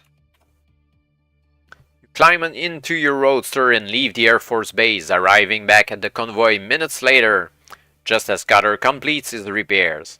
You have little to show for your search of Carswell, but as Uncle Jonas is fond of saying, every little bit helps.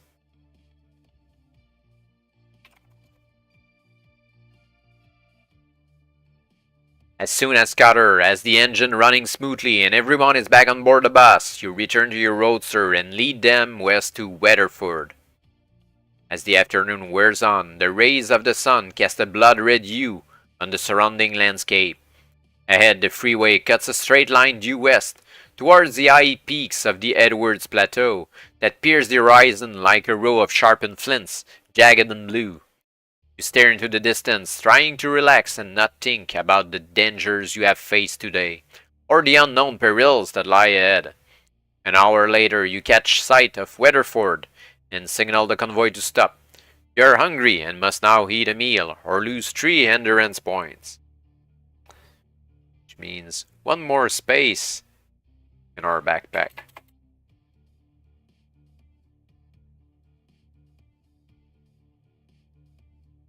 Despite the delays, the convoy is making better time than expected, and with at least an hour of flight still remaining, it is decided that it will be best. It is decided that it will be best to press on to the next town and make camp there overnight. You're finishing your food when suddenly Popuel calls to everyone to hurry to the bus. He has located a broadcast on his CB radio set, and he is as excited as a youngster on Christmas morning. "Listen to this," he says, holding up the earphones. A faint call sign can be heard above the crackle of static, broadcasting the same message repeatedly. Radio KLFM, Mineral Wells. Radio KLFM, Mineral Wells.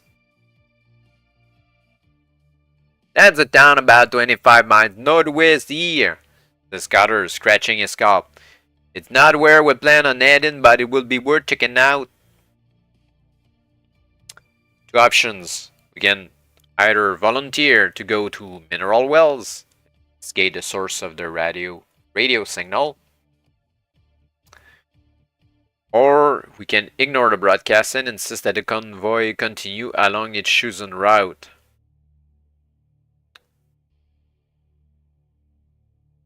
I think it's a good idea to investigate, and that's when we'll regret not having a CB radio.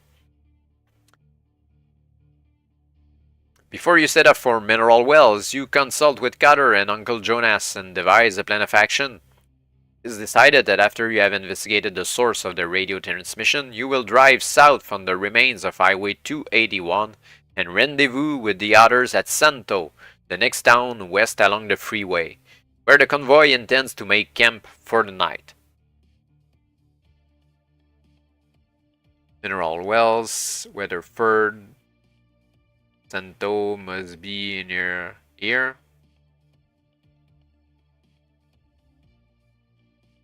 We're not even halfway yet. I don't have a CB radio, so there you go. "You had better take this with you," says Popuel, reaching into a satchel that he carries over his shoulder. He removes the handheld transceiver and offers it to you. "It's turned to 153 MHz. I'll be listening out for you the whole time you're away." Ah, that's a good thing. A free CB. Thanks, Papuel. I knew someone had a CB radio in there.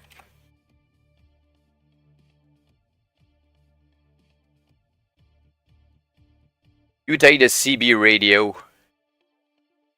Check the setting and make sure there is sufficient power left in its miniaturized solar pack before you walk to your roadster. Good luck, Carl, says Uncle Jonas as you switch on your ignition and check your instrumentation. Don't take no unnecessary risk, yeah? With a wave, you bid him farewell before accelerating the roadster along the highway that leads to mineral wells.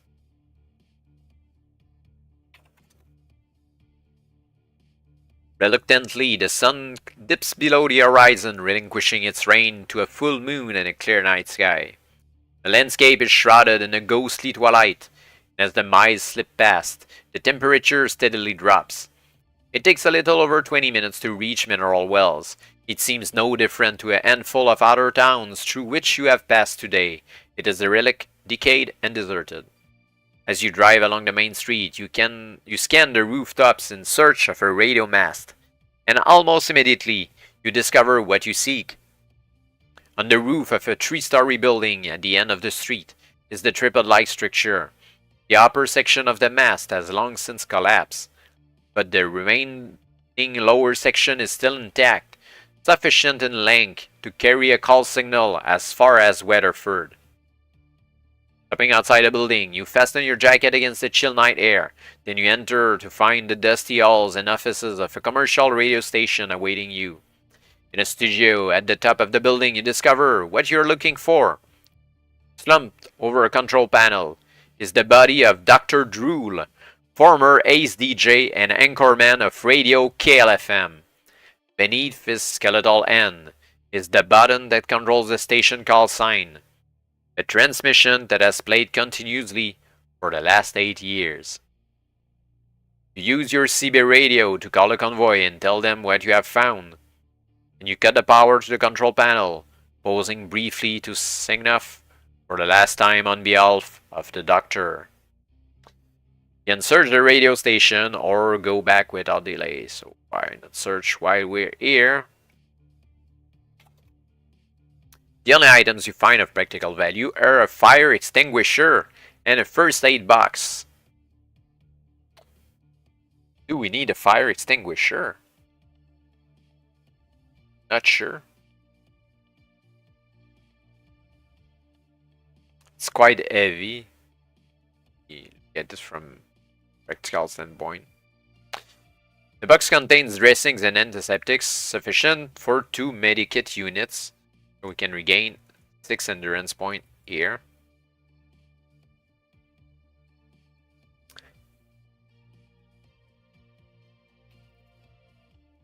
It takes half an hour to reach Santo and rendezvous with the colony. They have set up camp on a knoll of bare ground that overlooks a watercourse known as Pinto Creek, now completely dry.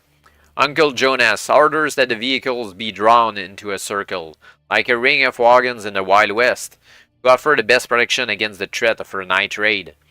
Lots are drawn to see who will stand the first watch. Unfortunately, you pick the shortest straw. It is an hour after midnight when you spot a cluster of lights in the middle distance. The bikers are less than a mile away to the east and approaching at speed.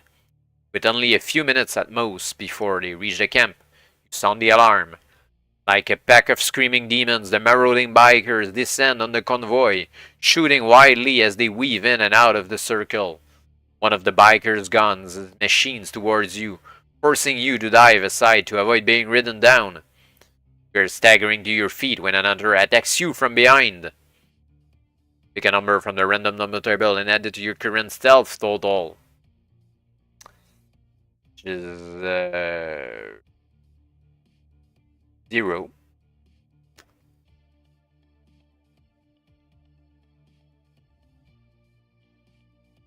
Nine.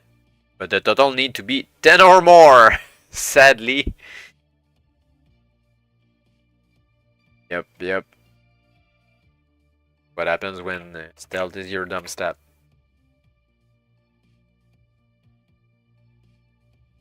You try to dodge aside, but the front wheel of the motorcycle runs over your right calf, forcing you to the ground with a painful jolt. 4 endurance points. Gritting your teeth against the pain, you manage to roll under the tanker and crouch beside the rear axle. In the flickering light of the campfire, you see 2 bikers skid to a halt and tenderly step away from their machines, both draw knives as they run towards the open door of the bus. 2 options: we can unshoulder a weapon and open fire on the bikers, or leap to our feet and try to intercept them before they enter the bus. So I think we should take a weapon and fire. You raise your gun and take aim at the moving figures, but in the poor light it is difficult to separate the bikers from your own people. You hesitate, and in that split second your weapon is kicked from your grasp. You raise this weapon from your action chart. Goodbye, pistol. A burly clansman, his head shaved and tattooed, drags you from under the tanker and attempts to choke you to death with his bare hands. A cut his arc. Close combat skill 16, which is still a +2 combat ratio. And he has 27 endurance points. Quite more than us.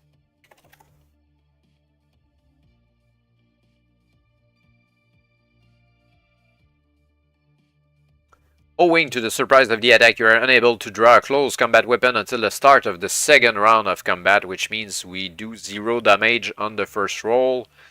Let's hope that we don't take too much of them. And since the damages are random, just let's hope for the best. 6. 6 is a kind of good roll. You receive 2 damage and do 0. Next one, 4. It's kind of good. 5 against 4 total, so 3 against 2, or rather 3 against 4. Yeah, right. Third round. 3 is 1 damage against 6, so we're taking the upper end here. 1. 4 damage against 3.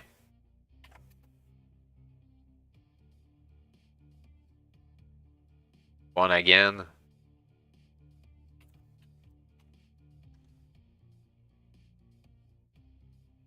Yeah, a tight match, but he has 1 again. Damn it.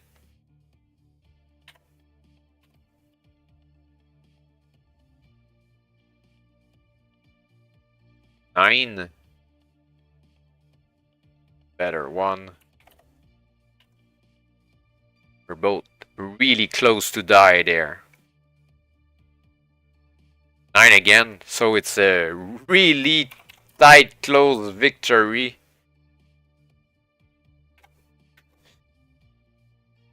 Guy is dead. But we only have 1 endurance point remaining. I think we need to use Alto's medkit as quickly as possible.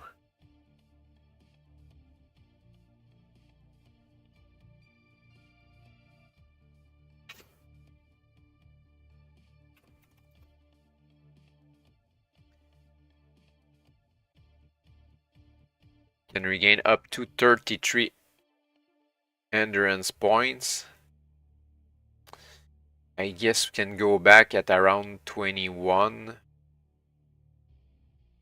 or less.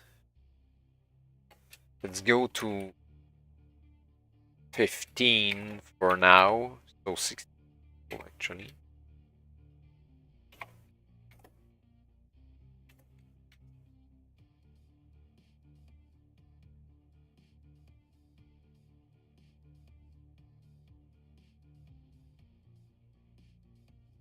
You push away the lifeless body of your enemy and spring like a tiger towards the boarding door of the bus. Inside, chaos reigns. Behind the driver's seat, Kate and Uncle Jonas are grappling with a fat clansman in the desperate attempt to prise a vicious machete from his hand. Meanwhile, the central aisle is blocked by a running battle as Hammer Harlan and Juan Rodriguez fight to defend the women and children from two fur-clad bikers. Their screams of terror merge with the curses of the clansmen, filling the bus with a chilling cacophony of noise. You act swiftly and decisively, plunging your hunting knife into the backs of the two bikers and dispatching the third with a thrust to his heart. Suddenly the sound of a horn echoes from the other side of the camp, and you see the tanker, with Cotter at the wheel, start to move away. "Quick call!" shouts your uncle. "Get back to your roadster and follow Cotter. We're breaking out of here right now." You leap from the bus and spring towards your car as fast as your aching legs will allow. One of the bikers, dressed in a riding suit of tattered red leather, sees you running and stops his machine in order to draw his machine pistol. He is the leader of the clan, and he intends to add you to the long list of those he has killed. Start by removing the pistol.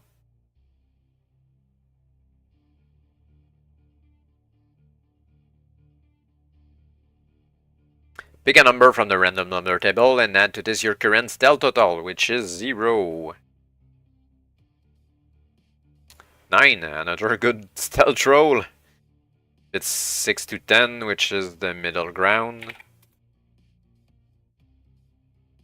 With a superhuman effort, you leap and dive across the hood of your roadster in an attempt to avoid being caught by the burst of automatic fire. Bullets follow you across the car, piercing the side and glancing noisily of the case-hardened roll bar. One of the hollow-tipped slugs creases your thigh, making you cry out loudly with the sudden pain. Lose 3 endurance points. You scream, convinces the biker that he has killed you, and he turns his attention elsewhere. You drag yourself into your car and start the engine without being seen, and swiftly you accelerate away, steering your roadster towards the taillights of the bus as it crashes through a group of bikers and escapes onto the freeway.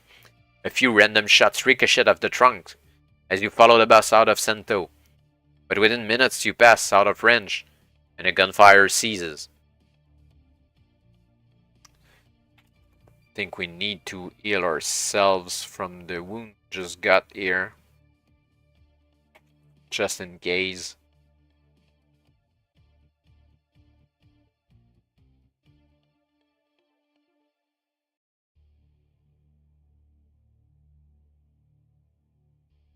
The twin beams of your headlights cast a wide corridor of light along Interstate 20.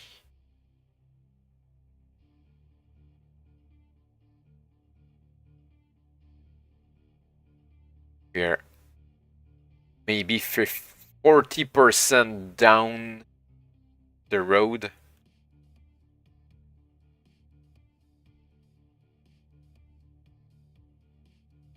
As you overtake and pull in to take your place at the head of the convoy.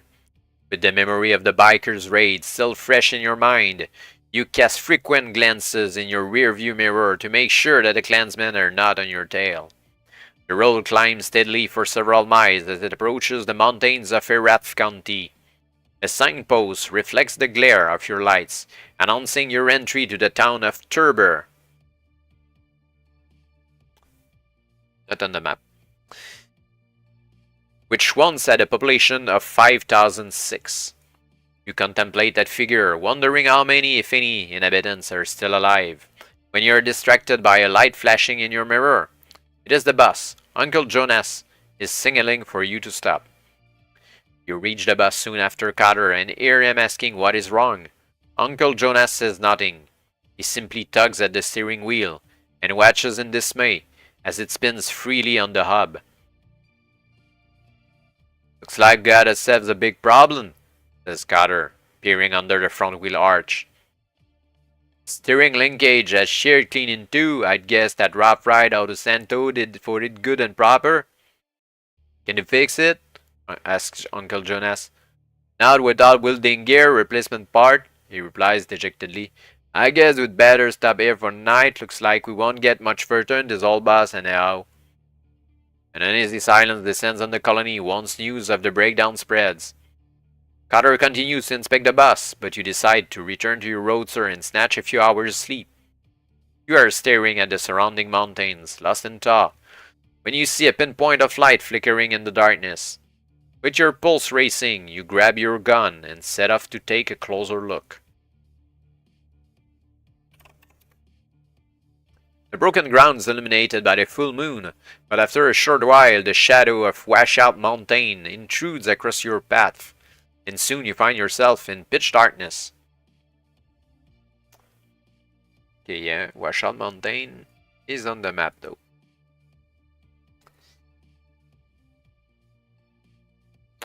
You possess a solar torch. We do.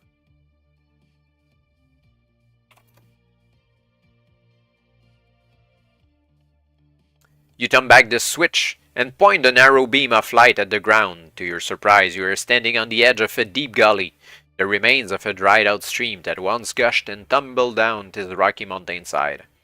Carefully, you pick your way around the gully and follow a narrow path that ascends towards the flickering light. As you draw closer, you see that the light is being cast by a small fire burning at the entrance to a cave. You switch off your torch and approach with caution. As you draw level with the cave, you are greeted by a strange and curious sight.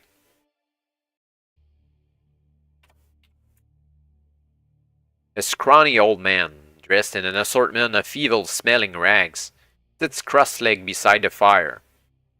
He pokes at the crackling flames with the handle of an old branding iron, and mumbles continuously and incoherently under his breath. At your approach, he raises his eyes and stares at your gun, yet you sense that it does not worry him unduly.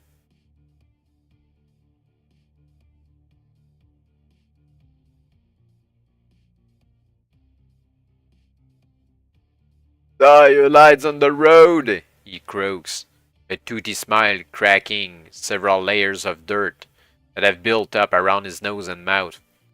"Said myself those folk will come a-callin'. Best whoop up a real European mill to make 'em feel right welcome."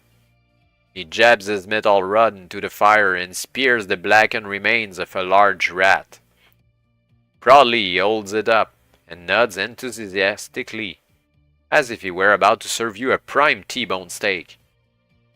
Your stomach turns when he offers you the charred carcass. You refuse politely. "You gone and broken down, ain't you, boy?" he says, pointing at the convoy on the highway below. "What exactly is the problem? Never know, maybe I can help you out. You not be the first folks that old mountain goat set right."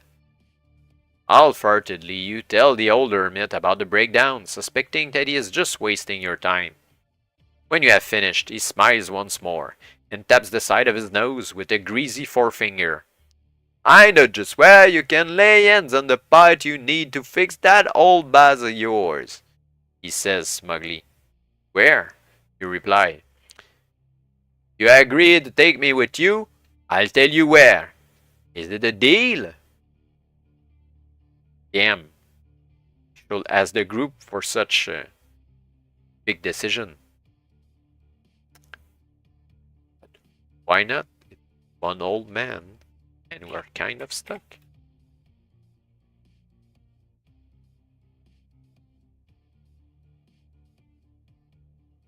"You'll never regret this," he says excitedly and scurries away to the rear of the cave to collect his meager belongings. He reappears a few minutes later with a tattered rucksack on his back and offers to lead the way down the steep hill. During the descent, he tells you that Strawn is the next town due northwest.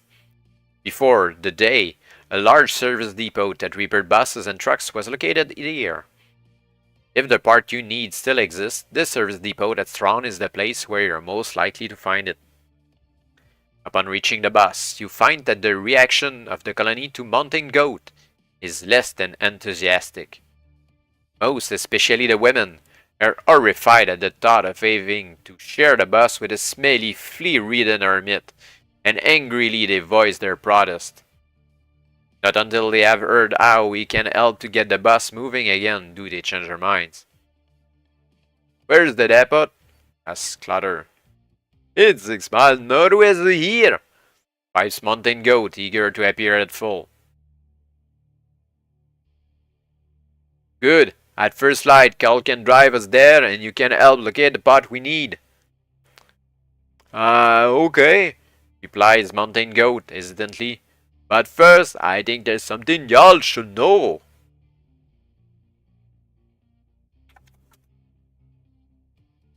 Strawn is held by a gang who renegades, says Mountain Goat, looking west along the freeway in the direction of the town.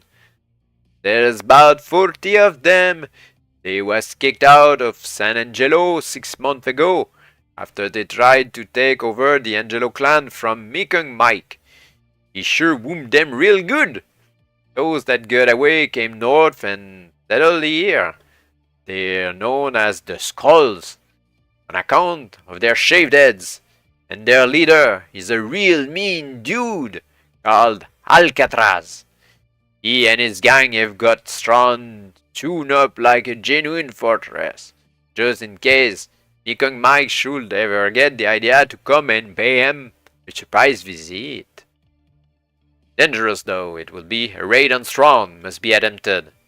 Carter proposes that you and he should be the ones to go.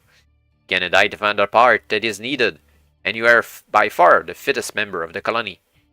You swallow your fear and agree to go with him at first light.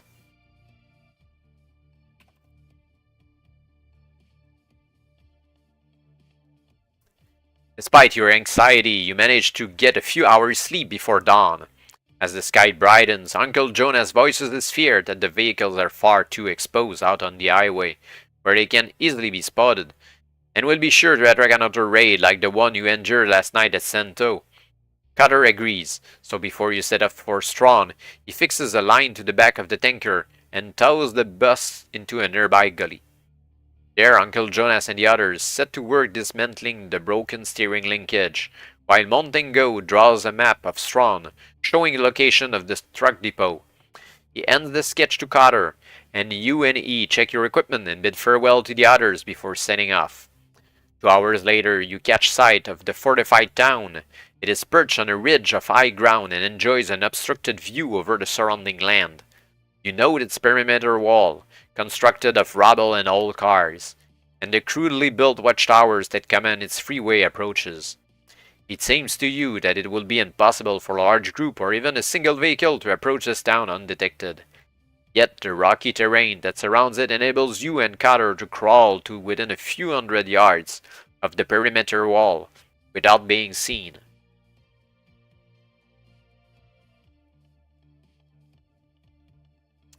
Patiently you observe the inhabitants of Strawn while waiting for night to fall. During your long vigil, you must eat a meal or lose 3 endurance points. Or space in the backpack.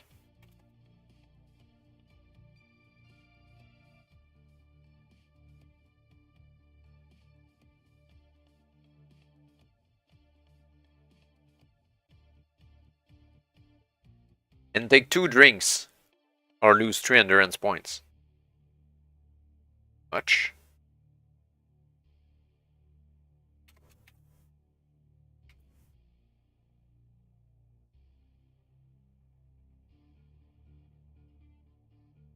You identify 2 weak links in the defensive wall. One is an alley that services an old shopping mall. The other is a chain link fence that surrounds a derelict amusement park at the edge of town. Cotter suggests that you enter Strawn separately in order to minimize the risk of being seen, then meet at the depot itself. He offers you first choice of approach.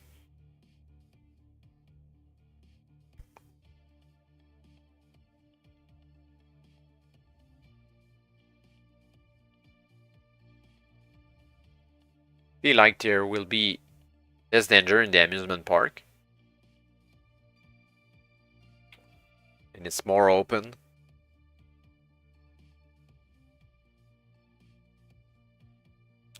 Wait until Cotter reaches the safety of the alley before you set off towards the amusement park. silently like a cat with zero stealth. You pad across the open ground before gaining entry to the park itself by wriggling under its rusty chain link fence. The deserted rides look strange and scary in the moonlight. The shapes play tricks on your imagination, and when a patrol of skull clansmen suddenly appears at the entrance of the park, you panic and dive for cover to the nearest doorway. Pick a number from the random number table and add it to your current stealth and perception total, which is 0 plus 4. 6 in stands. Total score is now 12 or less. Blinded by a sudden darkness, you fail to see the heavy machinery that is positioned just inside the doorway. You collide with it and gash your scalp. Damn. Lose 6 endurance points. Need to patch this up right now.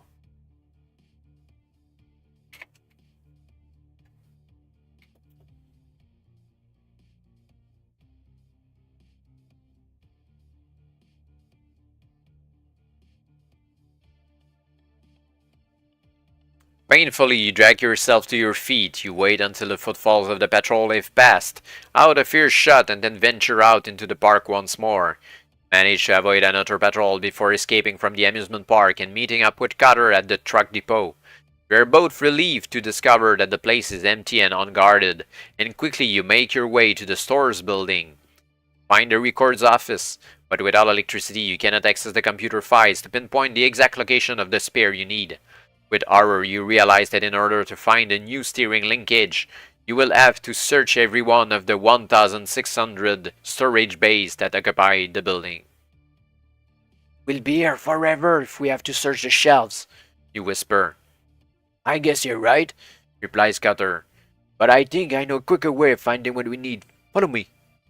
Intrigued by Cutter's reply, you follow him out of the store's building, across a parking lot, and into another section of the depot that is marked Zone 3, Municipal Vehicle Servicing.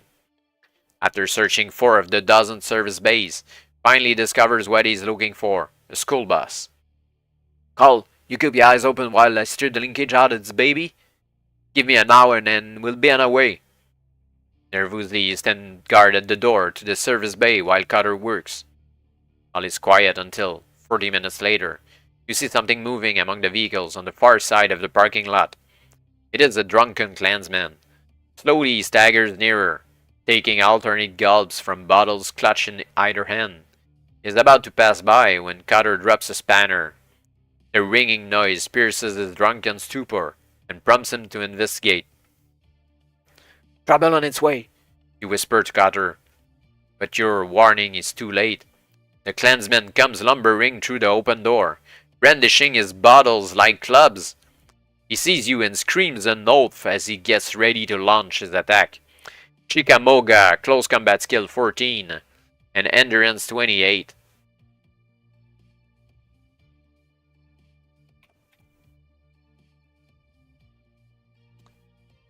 So it's a +4 combat ratio. I always forget to add a +2 from the knife though. Damn.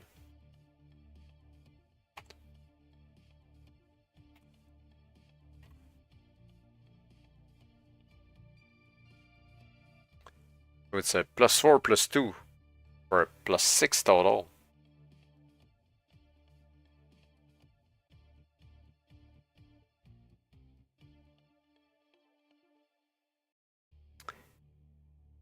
There we go, it shall be a little easier.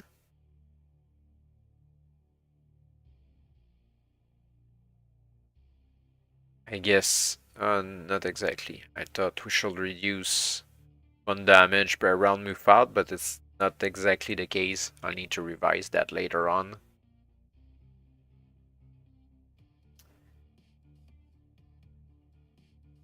First roll is 4. Which means 2 damage against 5. Second round is 7. No damage against 8.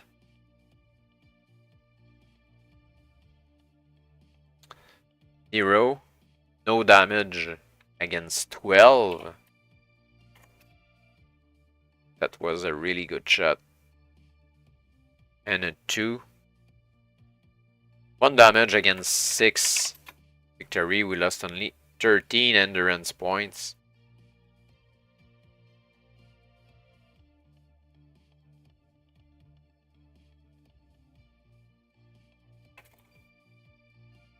Alright, take a quick look at the previous combat we had.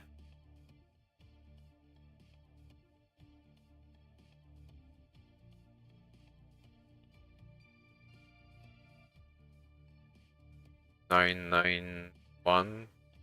Those are same result. 1, 1, 4, 6. 3, 4, 6. Same results on our end. And the first combat 3, 5, 3, 2.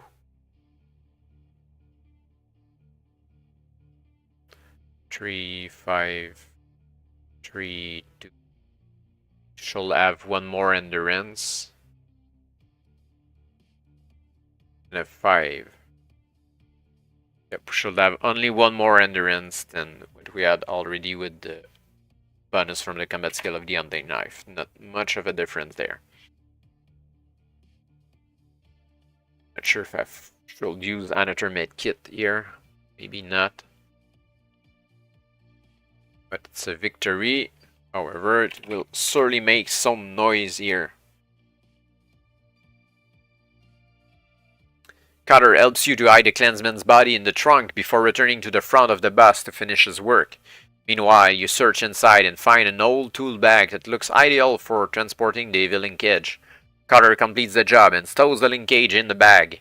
Together, you carry it out of the service bay and across the parking lot towards the exit.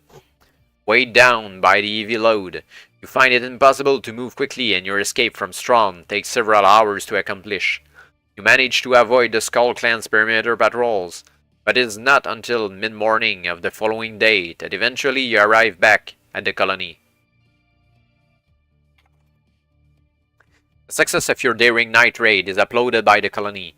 Mountain Goat is especially pleased that you found the part needed to fix the bus, and he is quick to remind everyone that without his help, the mission will not have been possible.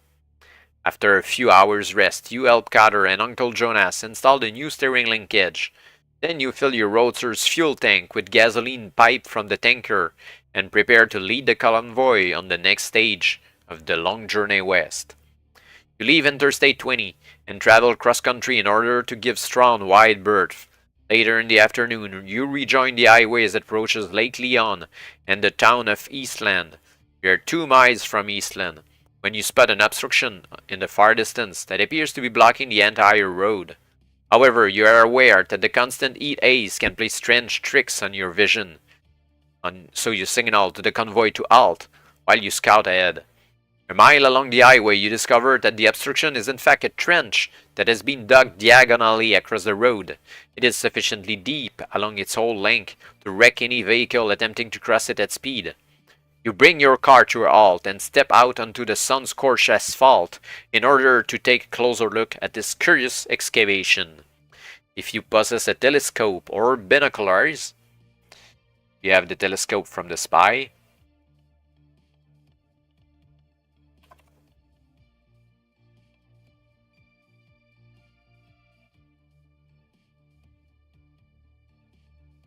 Those locations aren't on the map either. The scratches that cover the walls of this trench indicate that it was excavated entirely by hand. You scan the surrounding landscape, hoping to find some clue as to the identity of the person who dug the trench.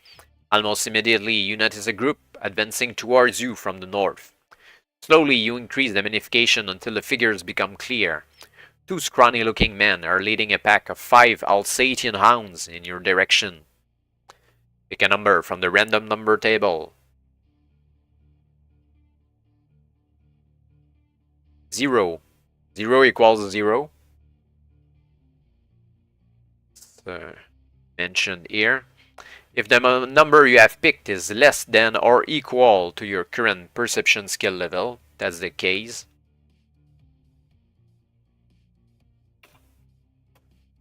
You watch carefully as the group draws closer, noticing several things that make you feel uneasy. The dogs look much larger than ordinary Alsatians, and flecks of white foam drip from their mouths as they tug and snap repeatedly at their heavy chain leashes. By contrast, the two handlers appear painfully thin and gaunt, the skin on their faces unnaturally pale despite the burning desert sun. Rather than await their arrival, you decide to return to your roadster and leave. But you have taken barely a dozen steps towards your car when the dogs emit blood-curdling howls and come racing across the rocky ground towards you. If you possess enough food for 3 meals, we do just.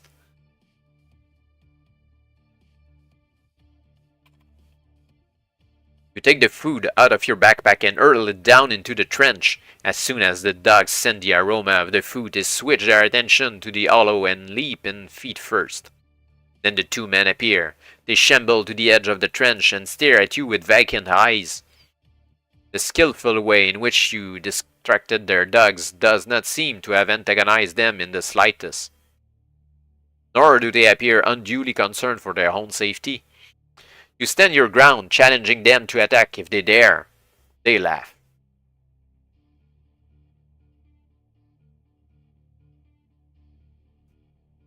It is a pitiful, thin sound that makes your flesh crawl.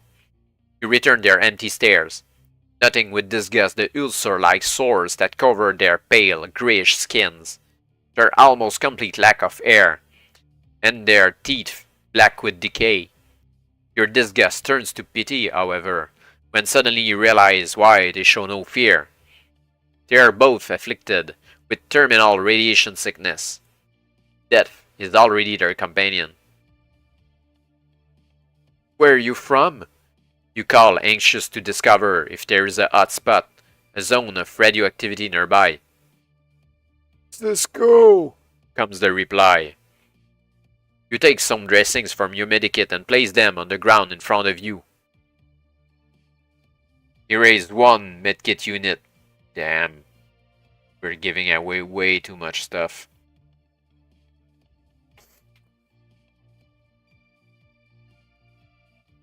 Before turning and walking back to your roadster, the dressings may be of little comfort to these two red Vicks, the name your colony gives to the victims of high-dosage radioactivity.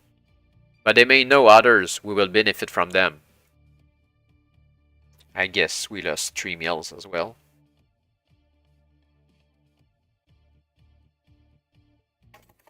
But we're moving way more lighter now. Our stealth is only reduced by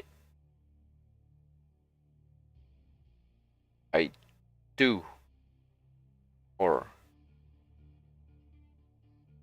no, by 1 instead of 3. With a squeal of tires, you accelerate away, retracing your route along Interstate 20 towards the convoy.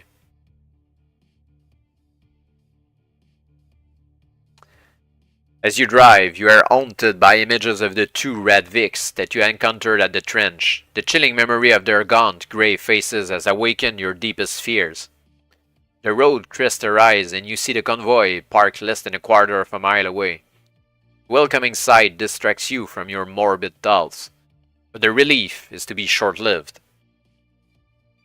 As you bring your roadster to a halt alongside the bus, you see Cotter standing on the roof, a pair of battered binoculars pressed to his eyes.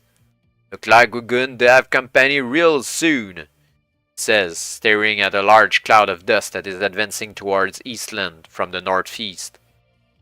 "I reckon there's over 100 bikes out here on the prairie, and they're all heading this way. It's like that mad dog Mitch again. Decided not to go to killing after all." I think we should head for Cisco and lay low until they pass," says Uncle Jonas. But he soon changes his mind when you tell him about your encounter at the trench. "Abilene will be safer," says Kate, leaning out of a window of the bus. "But we'll have to pass wide of Cisco to get there." Cotter convenes a hasty conference to decide the best way to reach Abilene. The terrain in this area is too rocky to attempt a cross-country detour at speed, so you must use what little remains of the secondary highways in order to reach your goal. After studying the map and staring at the surrounding plain from the roof of the bus, you determine two possible routes. Northwest, via the town of Albany, or southwest, via the town of Cross Plains. The colony is undecided as to which route would be best, and so, as convoy scout, the decision is left to you. Albany here, and Cross Plains there. There's a good reason there are colors there. The feet above the sea level. So if we go to Albany, from here there's a lake or a river, but less mountains, I guess, or hills. And if we go to Cross Plains, lots of mountains and peaks. Sounds rather impassable.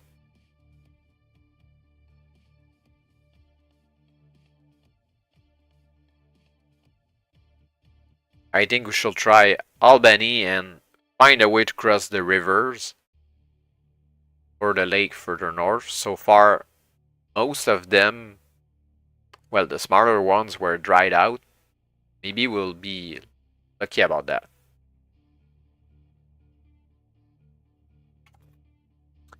"50 miles of broken highway lie between you and the town of Albany. By mid-afternoon, the temperature has climbed above 110 degrees Fahrenheit, and the combined effects of the scorching heat and the poor road surface begin to take its toll on those traveling aboard the crowded bus. As you approach the outskirts of a small town called Moran, Cotter signals for you to stop. "We've got 6 people down with heat exhaustion, and 4 more in the bank," he says, his face awash with sweat. "We've got to get them out of this traveling oven and let them rest a while in the shade." Suggest that the convoy waits in Moran, while you go on ahead to make sure that Albany is safe to enter.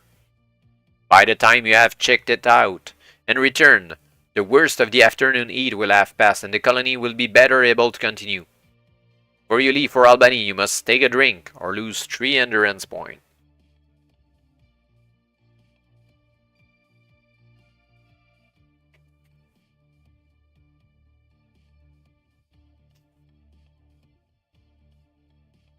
Unless you possess a tub of salt, you must reduce your current endurance score by 4 points due to excessive salt loss. And we didn't know what was an ACL, so yep. Let's wait to use our last 2 medkits just in case. The drive to Albany takes you across a rolling plain that once fed 1 million head of longhorn cattle. Now the once lush grassland is a vast desert of parched and blistered earth, completely devoid of life. The town stands at the center of this bald prairie, its battered wooden houses and stores clustered haphazardly in groups on either side of a single main street. Stop your car half a mile from the town and park it in the shade of an old farm building before venturing into Albany on foot. The first building that you see is the ruins of the Shackleford County Sheriff's Office. Spent cartridge cases litter the ground around its entrance, marking the site of a recent gunfight.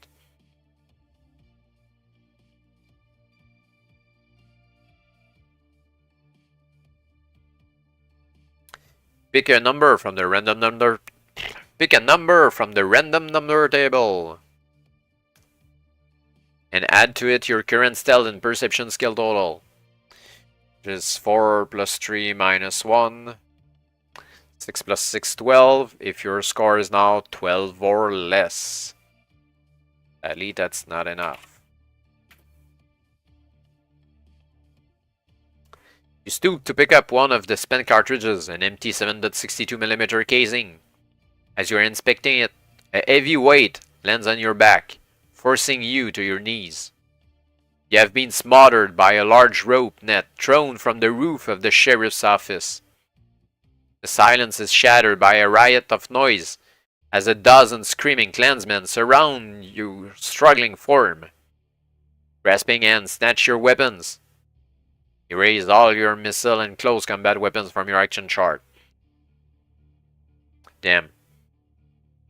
Before they drag you, still ensnared in the net, through the entrance doors and along a narrow corridor.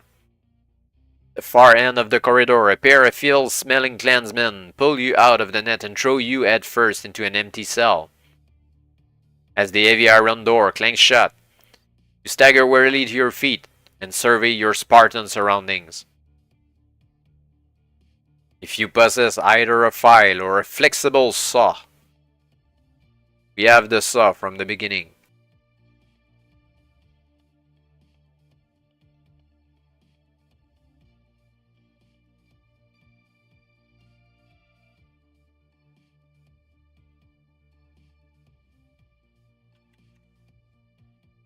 First thing you notice about the dingy cell is the solitary open window crisscrossed with pitted steel bars that provides the only source of light and ventilation. Standing on the edge of the wooden bunk, you are able to peer through the bars at an alleyway that runs along the rear of the building. The bars themselves are badly corroded, and after a few minutes' work, you are able to break and bend enough of them to enable you to escape. At the end of the alleyway, you discover a derelict timber yard, where behind a stack of rotten fencing posts, you crouch, waiting for the chance to slip out of Albany. While you are lying low, you must take a drink, or lose 3 endurance points.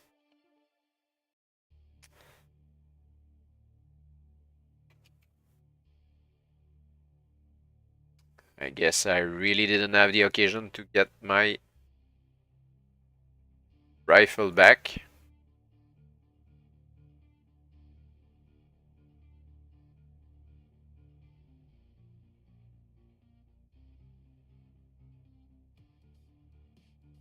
And neither of those.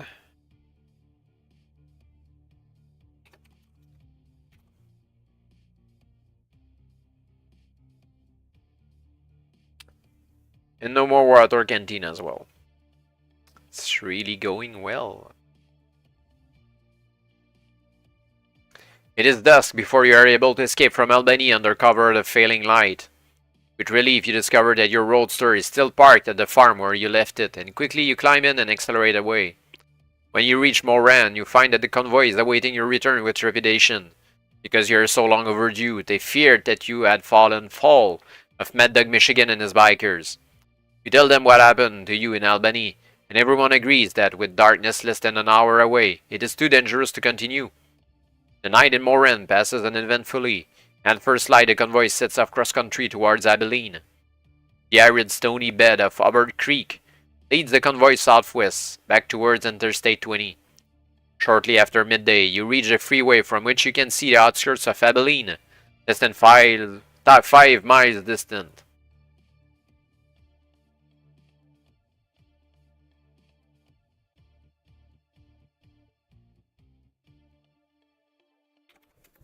Much of Abilene lies in the shadow of a bank of cloud which has darkened the land since mid-morning. At first, the unexpected arrival of this cloud cover cheers the colony, for it brings with it a welcome respite from the burning heat and promises a possible end to the drought. Unfortunately, these initial hopes are soon shattered. As you approach the city, a fierce wind arises. It sweeps down from the north and lashes the convoy, not with rain, but with blinding clouds of grit and sand. Within the space of half an hour, the colony is engulfed in a ferocious dust storm that threatens to bury you all without trace. At the first opportunity, you signal to the others to pull off the elevated freeway, and seek shelter from the storm. The danger of grit finding its way into the engines of the convoy vehicles, causing them irreparable damage, is uppermost in your mind, and anxiously you search for shelter. The signpost looms out of the swirling dust, pointing to what was once a high school. You signal to Cotter to follow you into the schoolyard, but the storm is reaching its peak and you are forced to halt before you can see the school itself. Quickly the colony disembarks and blindly you lead them in single file, heads bowed against the stinging wind, until you reach the school building. Fortunately, it still has a roof and 4 walls, and offers adequate protection from the storm. Once inside, Aunt Betty Ann decides to take a roll call to make sure everyone is present.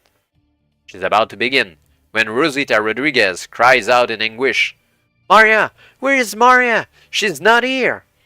A check of the school reveals that Rosita's little 6-year-old girl is missing. She was with the family when they left the bus, and must still be close by. But with the storm now at its peak, everyone knows that her chances of survival outside are slim. Uncle Jonas calls for 3 volunteers to search for Maria, and immediately you step forward, as do Cotter and Kate. You possess a CB radio. We do, because of Puppy Will. Before venturing out into the storm, all 3 of you turn your transceivers to the same frequency so that you can remain in radio contact with each other throughout the search. Uncle Jonas also possesses a handset, and he selects his to transmit a signal on another frequency. By selecting that channel and monitoring its signal strength, you shall be able to find your way back to the school. 3 of you decide to split up and search different areas, thereby maximizing your chances of finding Maria quickly. The school building will have prevented her from wandering to the south, leaving 3 directions in which to search: north, west, and east. Always towards the east, when we can. We learned that in the Lone Wolf. With a cotton bandana tied around your nose and mouth, and the collar of your leather jacket pulled close to your face, you set off into the storm. With visibility less than 5 yards, you must rely on your sense of hearing for some indication of the child's position. Repeatedly you call her name, hoping she will reply, yet all you hear is the incessant howling of the wind. You reach the edge of the school grounds and find a hole in the perimeter fence. A few feet beyond it stands the side wall of a derelict candy store. Once more you call out her name, and a faint voice replies, "Help me, I'm in here." If your current perception skill total is 3 or less. Not, it's 4 or more. Your instincts tell you that something is wrong. There is no trace of fear in the voice, neither does it sound like Maria. She comes from a Mexican family, and although she has been raised among the English-speaking people of DC-1, she has picked up her mother's strong Spanish accent. Cautiously, you approach the store and peer through a crack in the door. Inside you see 2 bearded men, armed with clubs, waiting to ambush you the moment you enter. There is no sign of Maria, so quickly you turn around and hurry away to resume your search of the school grounds. A few minutes later, your transceiver crackles into life. It is Kate, and she has good news. She has found Maria and she is on her way back to the school. You acknowledge her call, then you tune your handset to Uncle Jonas' signal, using it to guide you back to base. You return to the school in time to see Kate handing little Maria back to her parents. Juan and Rosita Rodriguez cannot thank her enough, and everyone else, including yourself, is full of praise for her. As the excitement begins to wane, Cotter approaches and asks you to brave the storm once more. It's time to retrieve food and other vital supplies from the bus. Willingly, you agree. "This one's one egg of blue norther," he says as you climb aboard the bus. "We can't could hold us here for a day or 2 before it blows itself out. I sure hope you're wrong," you reply as you prise open the floor hatch that gives access to the luggage hold from inside the bus. "Take a look at this." A fetid smell rises from the compartment. The smell of rotten food. "That burn it, that's all we need right now," exclaims Cotter as he examines the stolen food parcel at arm's length. "They eats but paid to these rations, now we're really in for a hard time." The colony reacts to the news of the spoiled food with silent disbelief. What little can be saved is carefully shared out, but it amounts to barely a day's rations per person.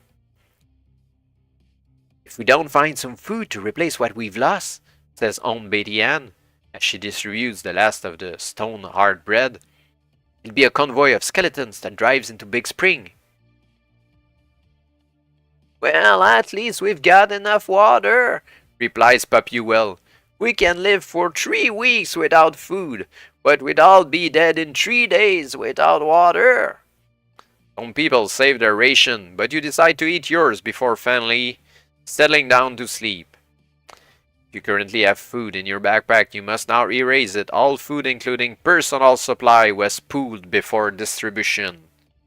But we gave it away already to the Radviks.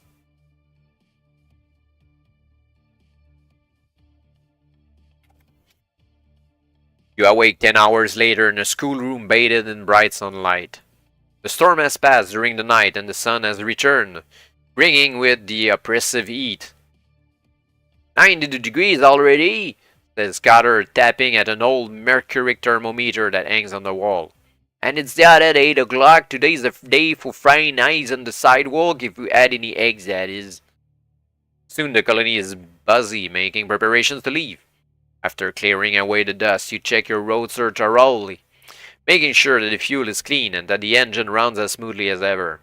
Meanwhile, Carter oversees a group. We are working on the bus, and Uncle Jonas heads another team who are servicing the tanker. The others, led by Kate, search the school for anything that could be useful on the road ahead. By mid-morning, the convoy is back on the road, following Interstate 20, away from the dust-blown ruins of Abilene, onto the next stage of the journey west. You have been driving for a little over an hour when you see a bridge in the distance and notice a glint of sunlight bouncing off a point near the center of the parapet. Not until you are within 100 yards of the bridge do you realize what is causing the reflection. It is the telescopic sight of a sniper's rifle, and it is aimed directly at you.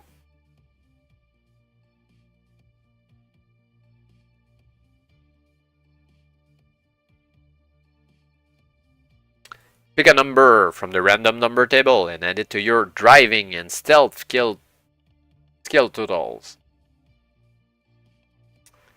Driving is 3, stealth is 3 minus 1, 2. Yep. So that's 5. For a total of 10. Your total is 8 to 13, middle ground.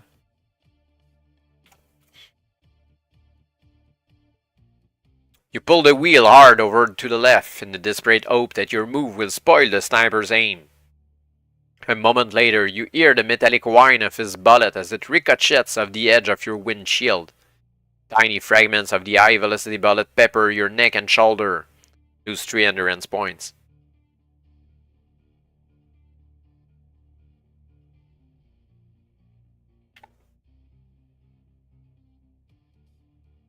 But the sudden pain does not cause you to lose control of your vehicle. You recover quickly, signal to the others to accelerate. By the time the unknown sniper has reloaded his rifle, you and the convoy are speeding away from the bridge, obscured by a cloud of dust.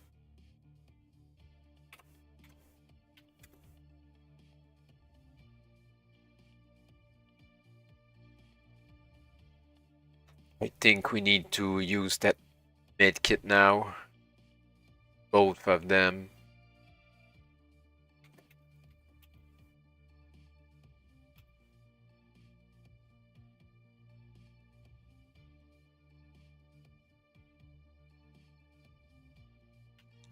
Perchance we rolled very high on the medkit at the beginning. It is not until you reach the town of Trent, 7 miles beyond the bridge, that you consider it safe to slow down and allow the convoy to resume its cruising speed.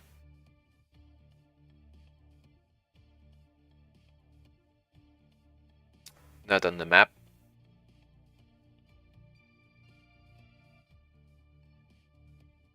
The sniper attack and the burning midday sun have left you shaking and streaming with sweat.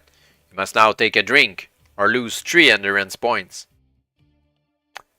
No more water.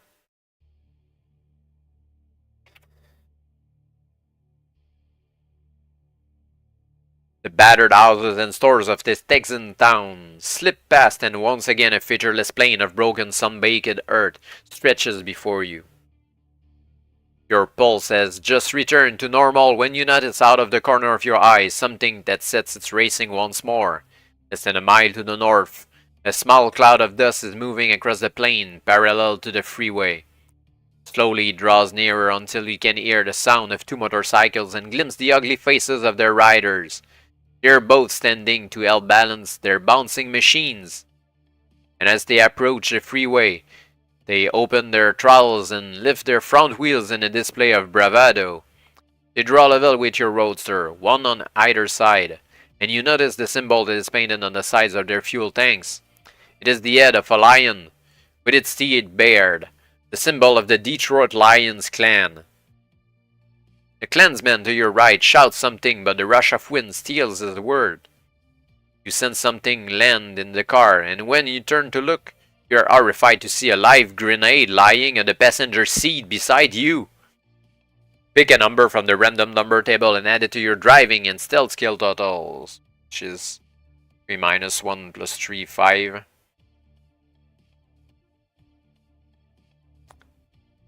14. Total score 12 or more. Alright, we're not going to explode. With terror gnawing at your insides, you reach down and take hold of the grenade. In the next instant, you hurl it out of the car and slam your foot down on the gas pedal.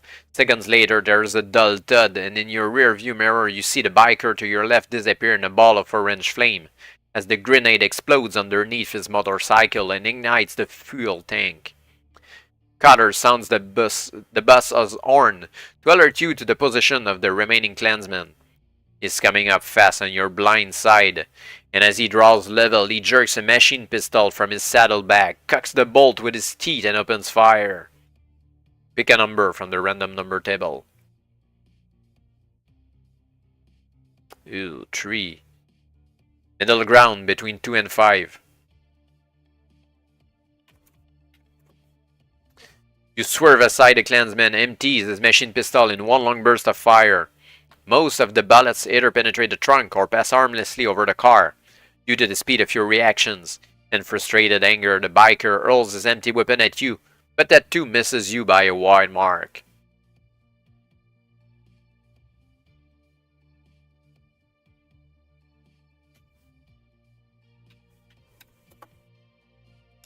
Once more, you glance in your mirror and see the biker coax his machine into your slipstream. Behind him, the convoy is barely visible. The bus and tanker cannot match the speed that you have maintained in your race against the clansmen. Then you see your enemy reaching inside his leather jacket. He withdraws a grenade, pulls out the safety pin with his teeth, and gets ready to lob it into your car. Immediately, you stamp on the brake pedal and fight with the steering wheel to keep the roadster in a straight line as it screeches to a halt. A moment later, there is a tremendous jolt as the clansman crashes into the rear of your car.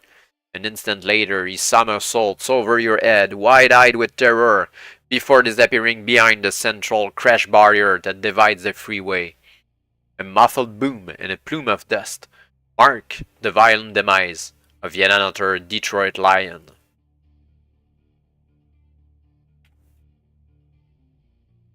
You pull over in order to check the battle damage and allow the rest of the convoy to catch up with you. Fortunately, the vital rear sections of your roadster, the fuel tank, axle, and tires are still intact. Most of the damage has been absorbed by the trunk and the fender, but the incident makes you sorely aware of the need for better protection, and you make a mental note to ask Cotter to help you reinforce the bodywork at first opportunity. A few minutes later, the convoy arrives. Having passed the burning remains of your adversaries, the others are relieved to find you still in one piece. You inform them that the bikers were Detroit Lions, probably scouts, and that you suspect that the clan is no more than 30 miles away. Well, at least those two you ran into won't be reporting your position to Mad Dog, or anyone else for that matter, says Cotter Riley. Even so, says Uncle Jonas, we daren't afford to stoop too long in any one place. We gotta keep ahead of that pack all the way to Big Spring. The next town on the freeway is Sweetwater. Most of the buildings are still standing, although few have roofs as a result of yesterday's storm. except for a few hungry coyote that have come down from the hills looking for jackrabbits. The place is deserted.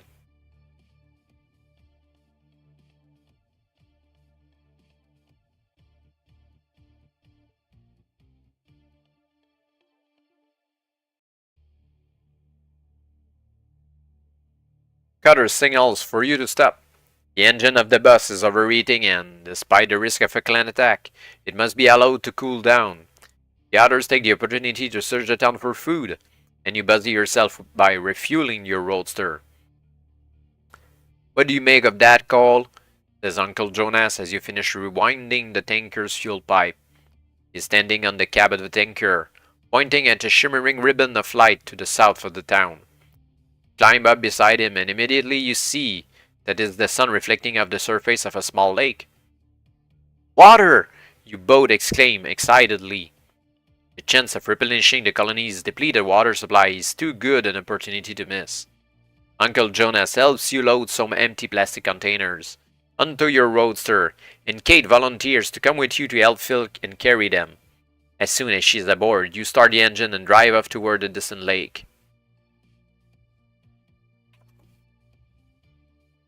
The lake occupies the center of a saucer-like depression, and as you bring your roadster to a halt at the edge of this rocky rim and stare down at the shimmering water below, you are heartened to see that clumps of vegetation are growing close by, a sure sign that the water is not contaminated.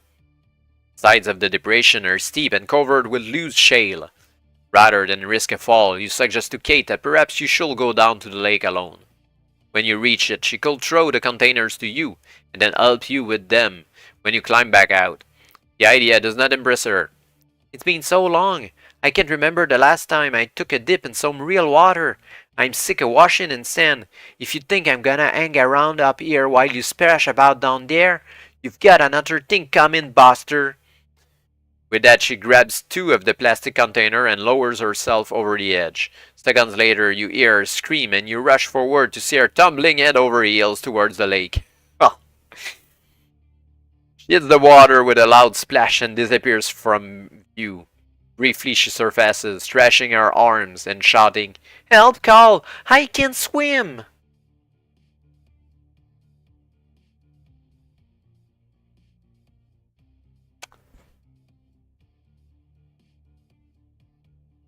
If you possess the rope, we don't, and it's because that wasn't an option at the beginning. Otherwise, we would have a rope by now. So we missed it somewhere. Yes. Kate will drown. You drop your containers and slide down the slope, riding the loose shale feet first. As you near the bottom, you dig in your heels, using the speed of your descent to lever you forwards into a perfect dive. You reach Kate in a matter of seconds, but she's struggling so fiercely that it takes many minutes before you are able to get hold of her and swim towards the shallows. Eventually, breathless and bedraggled, you crawl out of the water and collapse side by side on the muddy shore.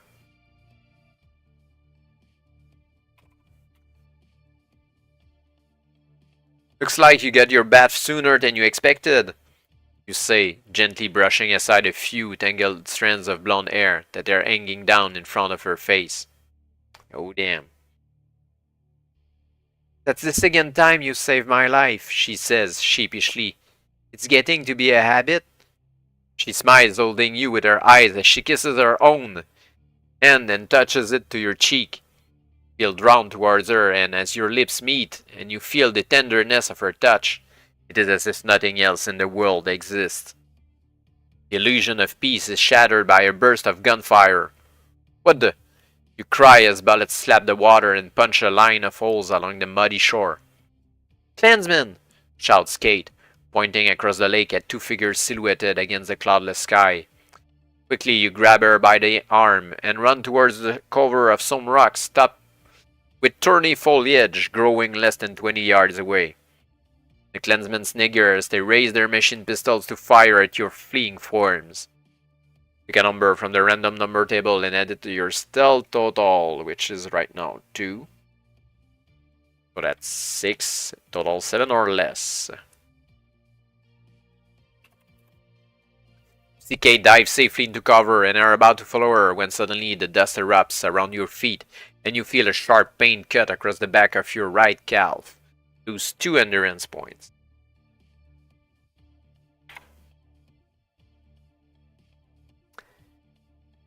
You hobble the last few yards to cover, your wound making you grit your teeth. Another burst of fire cuts through the bushes within inches of your skull. Fear blocks out the pain, making you concentrate on finding a way out of the ambush. Carefully, you raise your head and peer through the foliage. One of the clansmen is beginning to move around the edge of the hollow, while his partner kneels and waits to give covering fire. Your fear turns to indignation when you realize that he's going after your car. If you possess a missile weapon and wish to use it, you don't. Buy a car. One of them heading for the roaster, you say, watching anxiously as the clansman scurries around the rim. I'm going to stop him before he gets there. Kate protests, but you are determined to save your car, and reluctantly she agrees to cover you as best as she can with the tiny Derringer pistol that she carries in her boot. I call it Chihuahua, she quips as she cocks the double hammers and gets ready to fire. It don't look much, but it makes one hell of a noise. Scan the slope.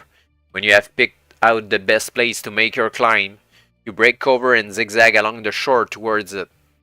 Immediately, the machine gunner opens up on you. Kate replies with a single shot and he diverts his fire back to the rocks and bushes. Swiftly, you claw your way to the top of the slope and run straight at the clansman, grimly determined to intercept him before he can do any damage to your roadster. He sees you approaching, draws a pistol, and, still running, empties it at your chest. Add your stealth skill total to your current endurance points. If it's 10 or more, it's the case. Just 10.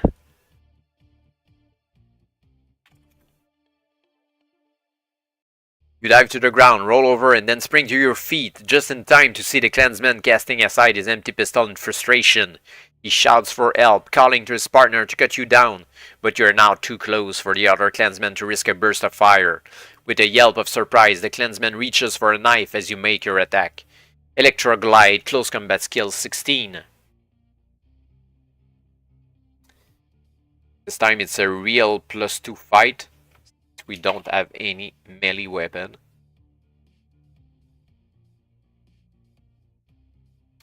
But we have only 8 endurance points. The opponent has 25. Owing to the speed of your attack, add 2 points to your close combat skill. Oh, thanks. It's like we had a knife. For the duration of the fight, so it's a +4 combat ratio then.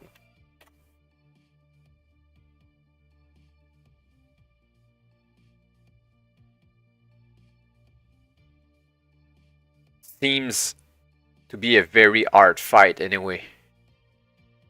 Need to solve this in 3 or 4 rounds, maybe 5 at worst. Survive, I think.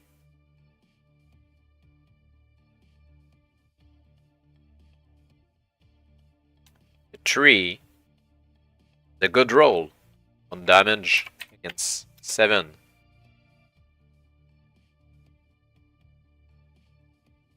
8. 3 against 4. It's really a bad roll.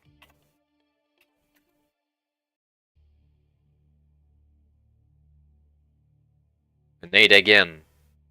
Damn. We're probably dead next round.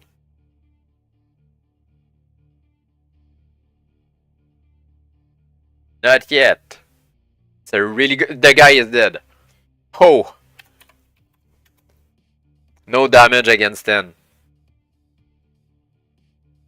So we have 1 endurance points after the fight.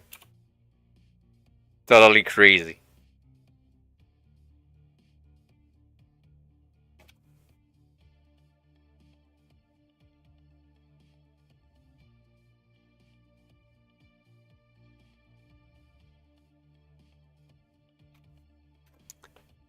can die from thirst with one endurance window. As soon as you strike your killing blow, you raise your eyes expecting to see the other clansman reloading, but instead he discards an empty magazine and turns to run back to his bike. He has exhausted his ammunition and has decided to make his escape before you have a chance to return fire. As he rides off, Kate reaches the top of the slope and suggests that you search the body of the one who did not get away. Yes, really a good idea. You turn out the pockets of the dead clansman and empty the leather satchel that he carried over his shoulder. Among his personal effects, you discover the following items. A pistol without any ammunition. A machine pistol without any ammunition.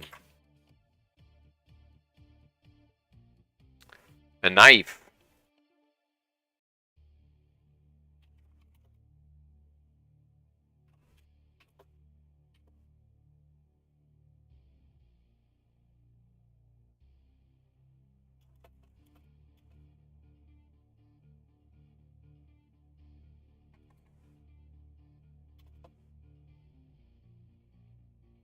Enough food for 2 meals. Whew.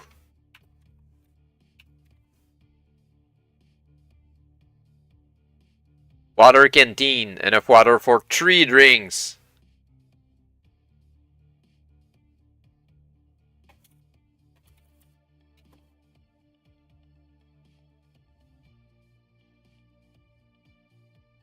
Enough painkillers, antibiotics, and dressings for 5 medikit units. They are going down the gullet.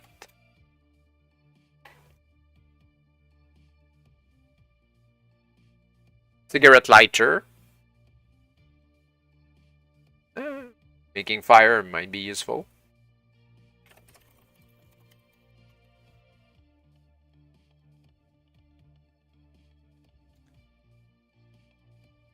High explosive grenade.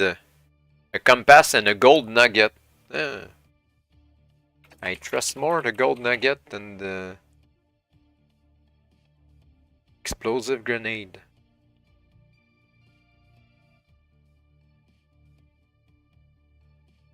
You're sifting through his possessions, trying to decide which ones to keep. When you hear Kate calling to you to come back and look at the dead man's motorcycle, its fuel tank bears the same lion's head symbol as those of the 2 scouts you encountered on the freeway, but it is what Kate has found inside the saddlebag that is of greater interest. Carefully, Kate examines the package she has removed from the saddlebag. It is about the size of a man's shoe, covered with a shiny black plastic wrapping, and has a keypad and timer attached to its side. Well, it looks like we got ourselves one mighty big firecracker here, she says, offering it to you for inspection. What is it, you ask? About 7 pounds of military-grade Zevatek explosive, enough to make a hole the size of this lake. That's some firecracker, you reply uneasily. Don't worry, it's safe, she assures you, taking the explosive from your trembling hands. I saw the lions use this stuff in Oklahoma. It's as stable as clay until you prime and time it, then boom! I think I'll hang on to it. It could come in useful. She slips the Zevatek into her bag, and then walks back towards the lake. Come on, Cal, she says. We'd better hustle that water. When that scout gets back to the lions, Mad Dog's gonna be hot on our heels. You fill the containers and your canteen and hurry back to Sweetwater. When that scout... as fast as you can, when you tell Uncle Jonas what has happened at the lake, he cancels the food search and recalls everyone to the bus. As soon as all are safely aboard, you head back onto the freeway and begin the 60-mile journey to Big Spring. As you cruise along the deserted freeway, you glance frequently to the north on the lookout for a dust cloud that will herald the arrival of the Detroit Lions. But no matter how hard you try to concentrate on your role as convoy scout, you cannot seem to think of anything but your growing affection for Kate. An hour later, as you reach Colorado City, your romantic daydreaming is brought to an abrupt end as a serious problem looms into view. The apex of the bridge that carries Interstate 20 across the Colorado River has collapsed, leaving a gap nearly 8 feet wide. You stop the convoy and Cotter examines the damage. He returns to report that the bridge is not beyond repair. It's gonna take at least 3 hours, maybe 4, to rig a ramp across that gap strong enough to support the tanker, he says, squinting at the bridge. At length, it is decided that you should scout along the river for another place to cross, while the colony sets the work building a ramp. And if your search proves fruitless, at least the repair of the bridge will be well underway. We can go north or south, no east here, no left either. But if we're facing the river, south is left. Let's go left or south.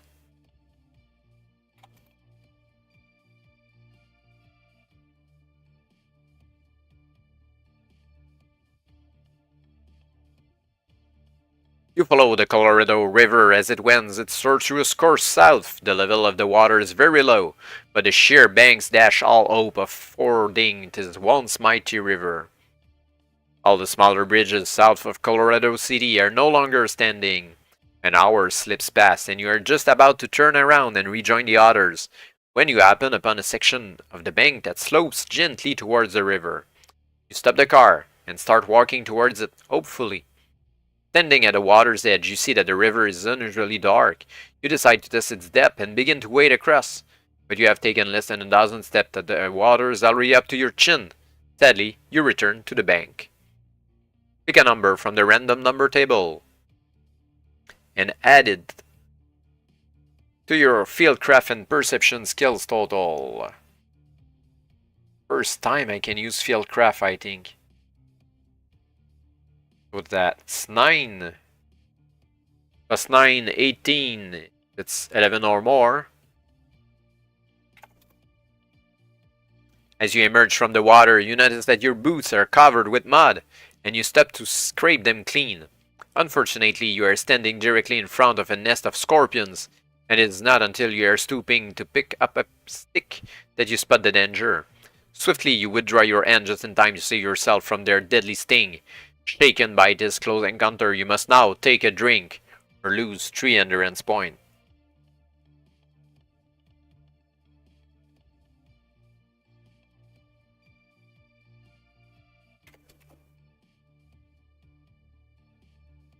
Before you climb back into your roadster and return to the convoy. On your arrival at Colorado City, you discover that the colony has been busy during your absence. Using material salvaged from the ruins of nearby factories, they have managed to put down a platform that spans the gap in the middle of the bridge. Now Cotter is supervising the strengthening of this platform to ensure that it will withstand the weight of the loaded tanker, the heaviest of the convoy vehicles. You tell everyone that you were unable to find an alternative way across the river, expecting the news to be met with disappointment. But most of the colony greets your scouting report with a nod of approval, a reaction that baffles you until Kate offers an explanation.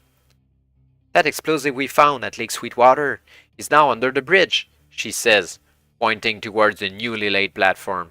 Once we're all on the other side, I'll trigger the timer, and 2 minutes later, boom! No bridge! It might not stop the lions chasing us, but it should keep them off our backs until we reach Big Spring. They're about to take a closer look, when Popuel calls everyone to the bus. He has made radio contact with Big Spring. Your call, he says, handing you the headphones. Your ears are younger than mine. See if you can figure out what they're saying. Slip on the headphones and listen to a voice that is almost completely obscured by the hiss and crackle of static. Close your eyes and concentrate as hard as you can in an effort to understand what is being said. The guy says he's going to pay us a visit, you say, hesitantly, suspecting that you have not heard the message correctly. Then the static fades, and clearly you hear the words, "Be with you soon, watch the skies."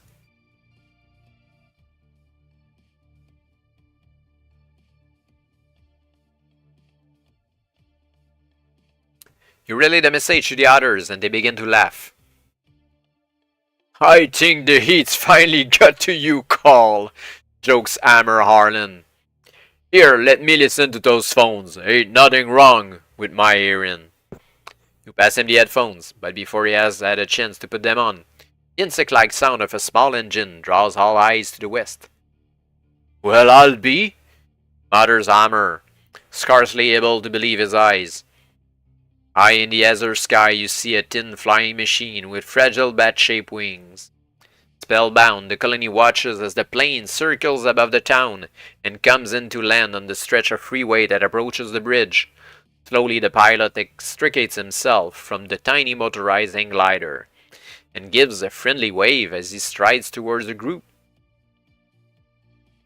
The name's Rickenbacker, he says, removing his goggles and shaking Uncle Jonas by the hand. I'm from Big Spring. I say all while I was scouting the freeway and thought I'd drop by. Shame about the radio. Afraid my set's seen better days.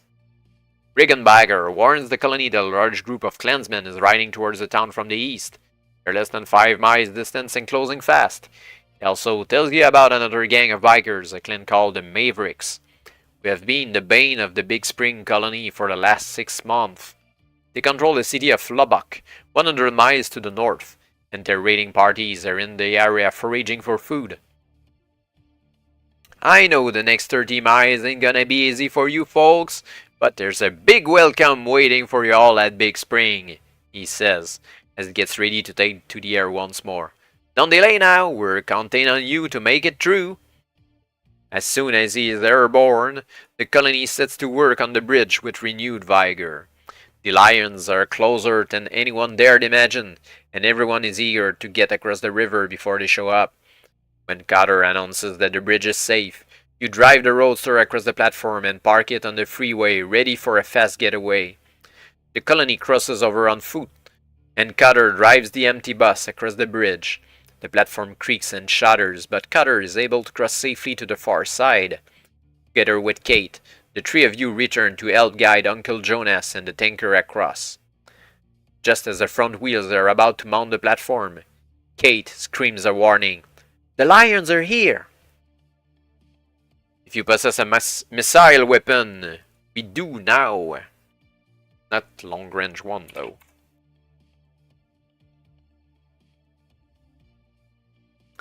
See a cloud of dust approaching. Then the roar of 100 motorcycle engines fills the air as the Detroit Lions come racing along the freeway into Colorado City. You gotta hold them off until we get this baby across, shouts Cotter as he waves frantic signals to Uncle Jonas, who is leaving to fight to keep the tanker in a straight line. The sight of the makeshift platform sagging under the weight of the heavy vehicle makes your stomach churn. Count on us, you shout in reply. Then you turn and follow Kate as she runs back towards the town. As you reach the end of the bridge, you notice 2 ideal defensive positions. One is a 3-story factory that overlooks the freeway. The other is an auto wreck overturned on the approach ramp to the bridge. Type of guns that we have, I think it will be better to hide behind the auto wreck rather than take over from the factory overlooking the freeway.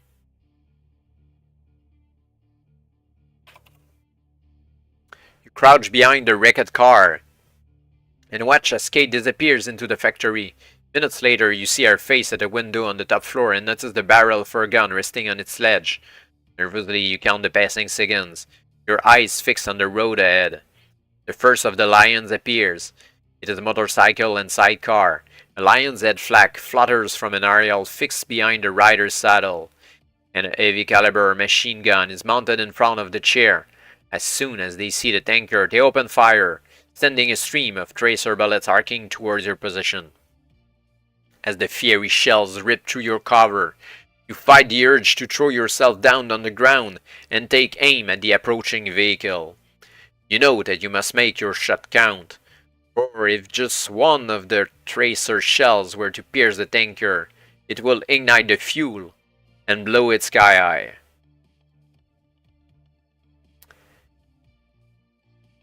If the gun you are holding is a pistol, maybe if it is a machine pistol, maybe.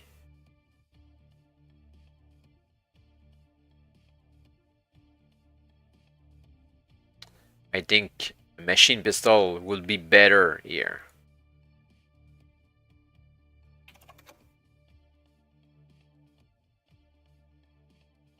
You rest the magazine of your G12 on the side of the auto wreck, and as the enemy vehicle speeds nearer, you pull back the firing bolt and focus your aim at the driver's head. Pick a number from the random number table and add it to your current shooting total. Just 4. 9. 13 total. Score is now 11 or more.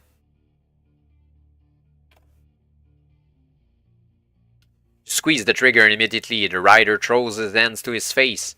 Soon falls backward and then tumbles from the saddle.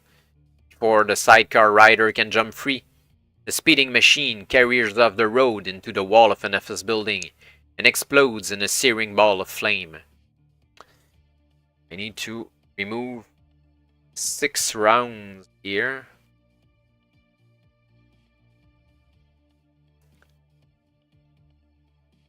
Of 9mm.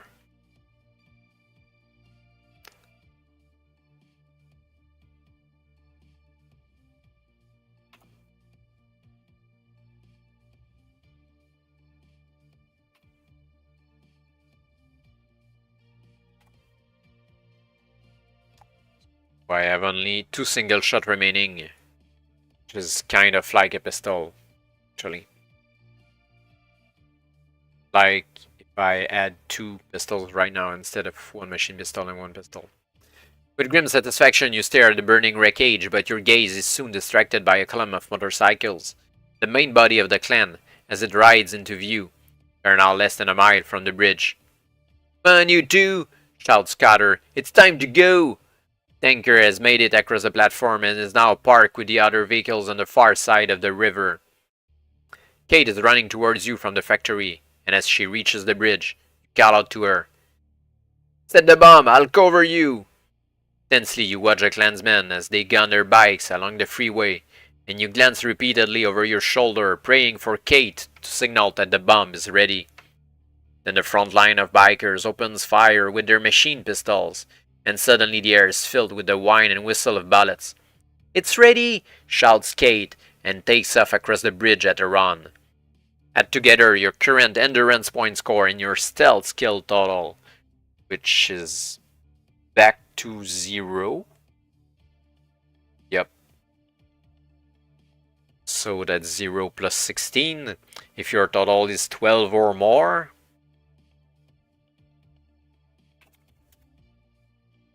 spring to your feet and run towards the platform, weaving back and forth in order to present the lions with a difficult target. Kate and Cotter are screaming encouragement, inspiring you to greater effort when you reach the center of the bridge. Bullets are flying everywhere, whistling, singing, smacking into the asphalt on either side of your feet as you sprint the last few yards. As you pass the tanker, Cotter steps in front of you and grabs your jacket to slow you down. He points to the ruins of a nearby church and tells you to follow him there. Inside, the colony is huddled on the ground with their hands over their heads, waiting for the bridge to blow. A few seconds after you enter the church and take over next to Kate, there is a tremendous flash, followed almost immediately by a deafening roar, like a violent earthquake that shakes the walls and floor. Dust and debris fall from the rafters, but miraculously no one is injured. And when finally the tremor ceases, and you go outside to survey the scene, all you can see is the vast cloud of dust hanging over the place where the Colorado City Bridge once spanned the river. Debris from the explosion lies scattered across the ground for hundreds of yards. Cotter's worried that the vehicles may have been wrecked, but after a thorough check the damage is found to be superficial. As soon as the colony is back on board the bus, you slip behind the wheel of your roadster and lead them away from Colorado City. You must now take a drink or lose 3 endurance points.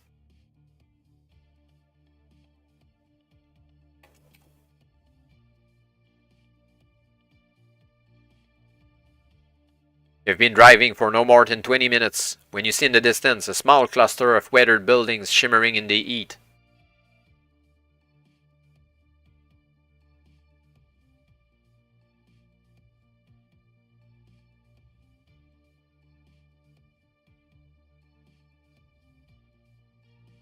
A sign informs you that you are now approaching the town of Westbrook. Add your current endurance point score to your perception skill total, which is 20. Your total score is now 21 or more. Damn.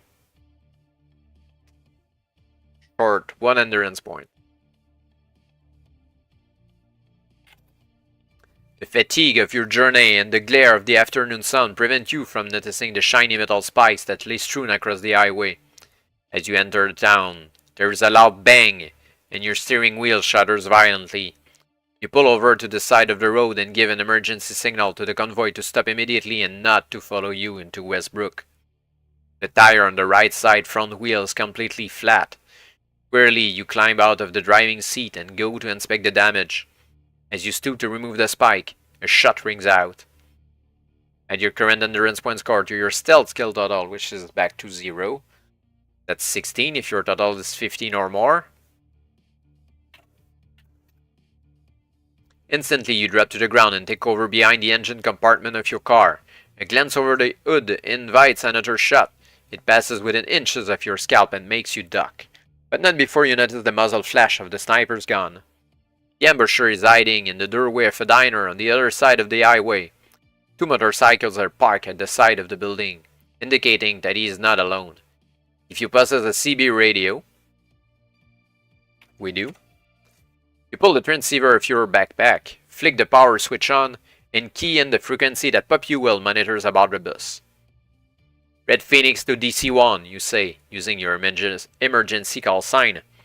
I'm pinned down by a sniper rifle. It's coming from the diner across the street. Suspect 2 Klansmen. Request assistance. The tiny speaker crackles into life and you hear Cotter's voice reply. Hang in there, Cole. I circle round the back and flush them out.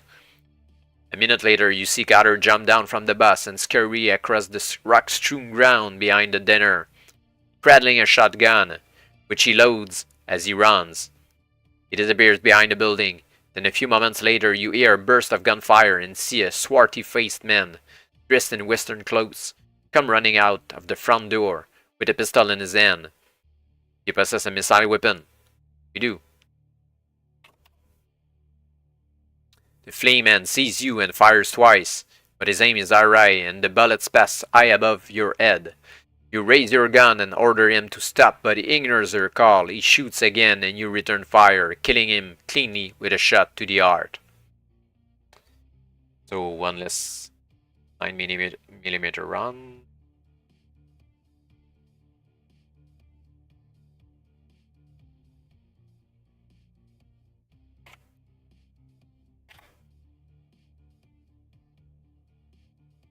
Cutter appears and beckons you over to the diner.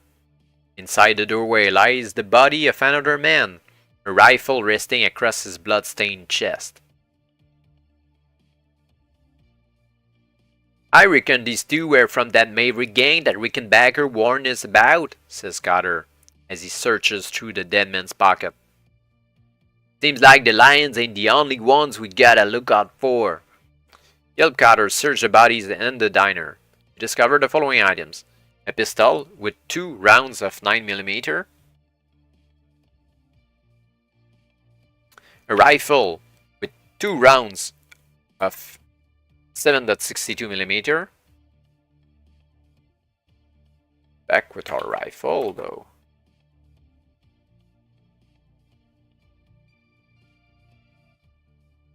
And we can't carry any more guns. A water canteen containing enough water for 3 drinks.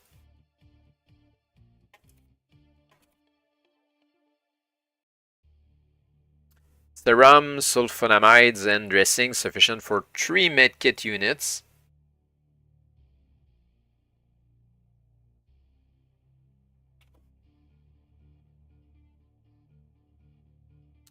A flick knife. A club.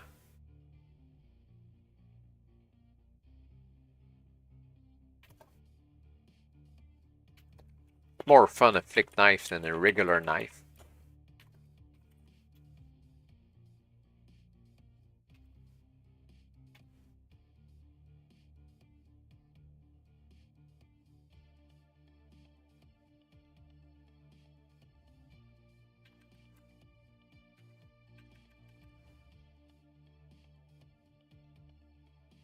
Binoculars, we don't need.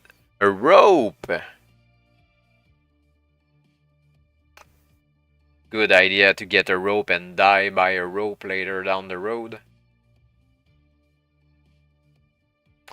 I guess the cigarette lighter and go down the drain.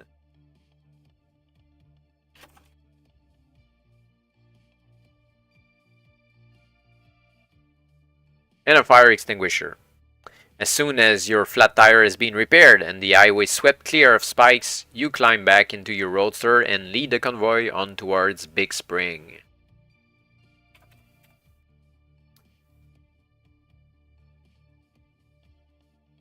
In the distance, you see the sun setting on the peak of Signal Mountains, and you estimate that no more than an hour of daylight remains. Then a freeway millage sign looms into view. Its paint blistered and barely legible. You slow down and read. Big Spring, 16 miles.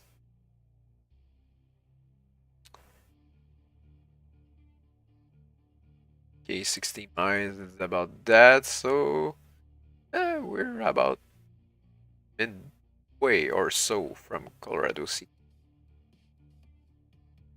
Sign coaxes a cheer from those aboard the bus and renews your hopes of completing the first stage of your long journey west. A few miles further on, you see another sign. This announces that you are approaching the town of Coahoma. With the memory of what happened at Westbrook still fresh in your mind, you decide to bring the convoy to a halt. You possess binoculars or a telescope. Yep. Your caution was well placed. As you focus on the town, you count over 20 motorcycles parked at random along the highway. The riders are looting the stores and houses nearby, and much of what they have found lies heaped beside their machines. Suddenly, a pinpoint of light climbs into the sky and explodes with a brilliant white flash that illuminates the surrounding landscape. What do you make of that? You say, oh, it's us, okay. So, what do you make of that? You say as Cutter and Kate join you to find out what is wrong. It's a signal flare, replies Kate. I think they've seen us.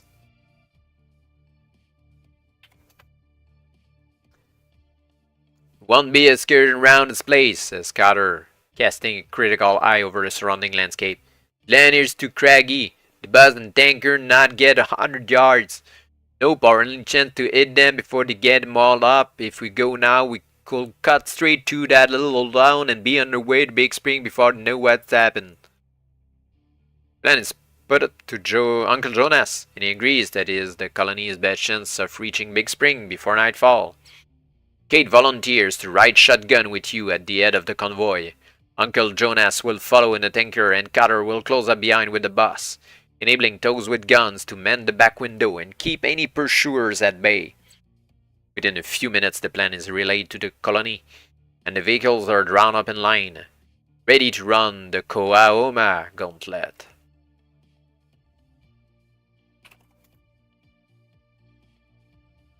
You check your rear view mirror and see both Cutter and Uncle Jonas giving you a thumbs up. Hold on tight, you shout out to Kate, your voice almost lost as you rev your engine. Here we go! You move away, keeping an eye on your mirror to make sure that you do not outdistance the rest of the convoy. Then as you approach the outskirts of the town, Kate raises her shotgun and gets ready to greet the maverick clansmen who are brave, or foolish, enough to stand in your way. Gunfire erupts from the windows of the nearby buildings and bullets whistle past, fired from all directions. Kate opens up in reply, empty cartridge cases spewing from her gun as she picks off the renegade bikers with chilling accuracy. Then the first of the obstacles appears, and you stamp your foot to the floor. The force of your car's acceleration hits you like a kick in the back. The car screams through the town, scattering motorcycles and riders, its rear wheels trailing a blue haze of friction-burnt rubber. The last few buildings are flashing past on either side when you see a solitary figure standing in the middle of the highway ahead. As you scream towards him, coolly, he raises a rifle and takes aim at your windshield. Pick a number from the random number table.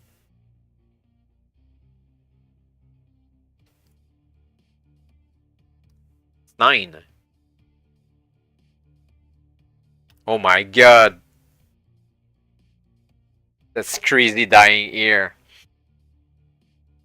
On the roll of the dice, that's so cheap. Ah. That's really so cheap.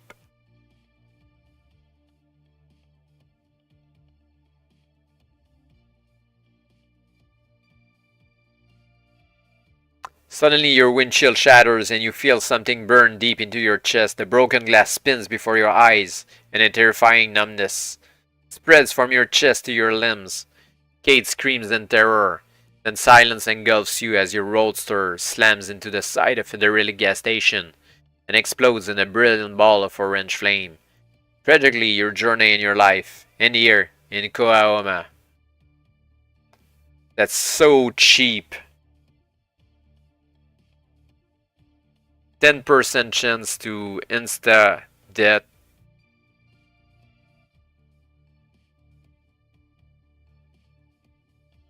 So let's reroll a number. Won't be 9, 0 or 2.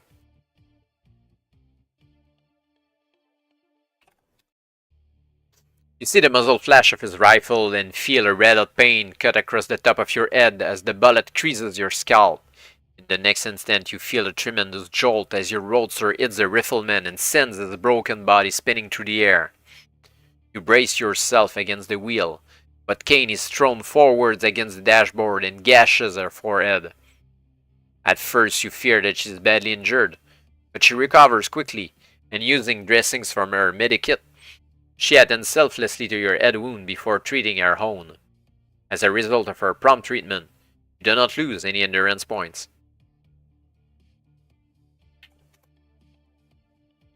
At the first opportunity, you pull the roadster over to the side of the freeway and wait for the convoy to catch up. You must now take a drink, or lose 3 endurance points.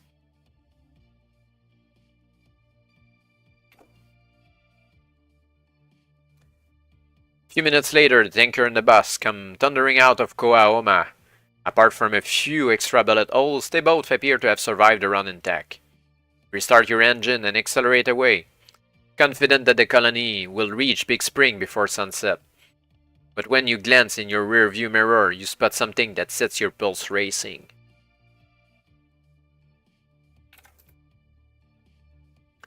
The glare of a dozen motorcycle headlights follows in the wake of the convoy. The Mavericks who survived your brief but devastating visit to Koaoma are now in pursuit, and they are closing the gap swiftly. Shots are fired from the back of the bus, bringing down 2 of the leading bikes, but they do not prevent the others from moving alongside. Anxiously, you watch in your rearview mirror as the pillion riders risk their lives to jump aboard. Few who survive the leap without falling under the wheels gain entry by kicking their way through the windows. Suddenly the bus loses speed. You sense that something is seriously amiss, and you fall back to find out what is wrong. Wave the tanker on, then slow almost to a standstill in order to allow Cotter to catch up. As he draws nearer, you see that a running battle is taking place on board. You accelerate, bringing your roadster alongside the boarding door. Then you tell Kate to move over into the driving seat and take the wheel. As soon as she has control of the car, you coil yourself like a spring and lead towards the door of the bus. Add your current endurance point score to your stealth skill, which is 0, and make a note of the total in the margin of your action chart. Now pick a number from the random number table. 0. Is it 0? I guess it is. There are no specification about 0 or 10. So that will give us 16. Those 20 or less. We're not dead yet. You land heavily, slip and lose your footing. Desperately, you throw out your hands to stop yourself from falling, and you manage to grab the edge of the door itself. But your legs are now being dragged along the freeway at 40 miles an hour. Lose 3 endurance points. Pick a number on the random number table. 0 equals 10 here. And add to it your current endurance points. 3, so 3, 13, 16 if your total is 15 or more. Summon every ounce of your strength to save yourself from falling under the wheels of the bus. Painfully, you pull yourself aboard and, as you stagger up to a short flight of steps towards the driver's seat, you see Cutter, locked in a vicious struggle with a blonde-haired maverick, who is trying desperately to wrestle the wheel from his hands. As you approach, the maverick releases Cutter and tries to grab you by the throat. MTV.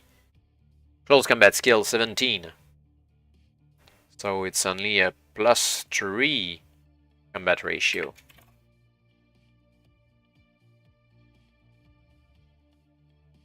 Endurance 25.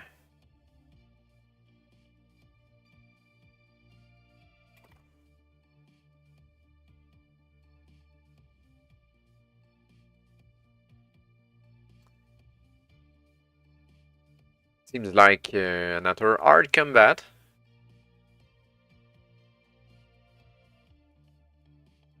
Seven. 1 damage against 7.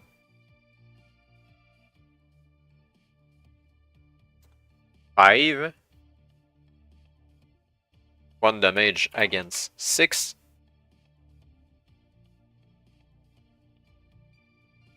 3. 1 damage against 6. All good rolls. 5. 1 damage against 6.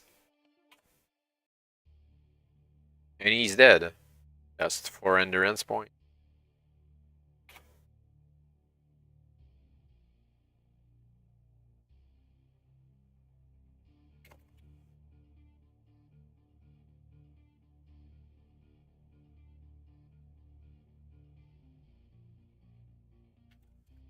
Step over the dead body of your enemy and rush along the center aisle to help defeat the other 3 Mavericks we are aboard. Your arrival inspires the colony and swiftly they help you to overcome these brutal bikers. You are helping to carry their bodies towards the door of the bus when you notice an orange light flickering outside the rear window. You decide to take a closer look, and when you peer through the glass you are horrified to see that one of the Mavericks is holding a Molotov cocktail. A bottle filled with an inflammable mixture of oil and gasoline, fused with a gasoline-soaked rag. The rag is burning, and as he brings his motorcycle alongside the bus, he gets ready to hurl the bottle through the window. You possess a missile weapon? You do. You reach for your weapon as the Maverick Clansman draws back his arm to hurl the Molotov cocktail. If you are using a pistol, rifle, or machine pistol, I think the current situation should be a pistol.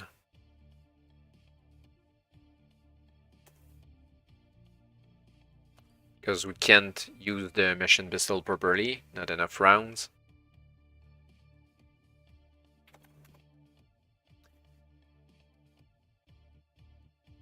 Shout at your people to get away from the window as hurriedly you raise your pistol, take aim at the rider's chest and squeeze the trigger.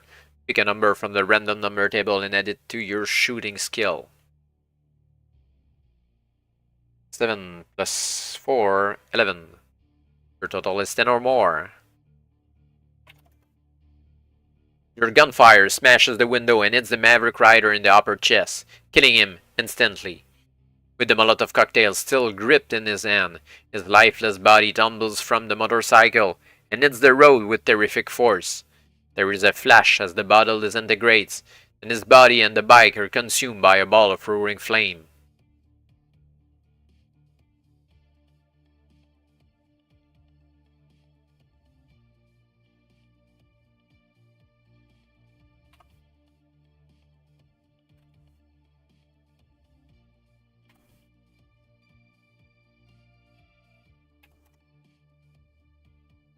Okay, all the ammo pouch has been up to date now.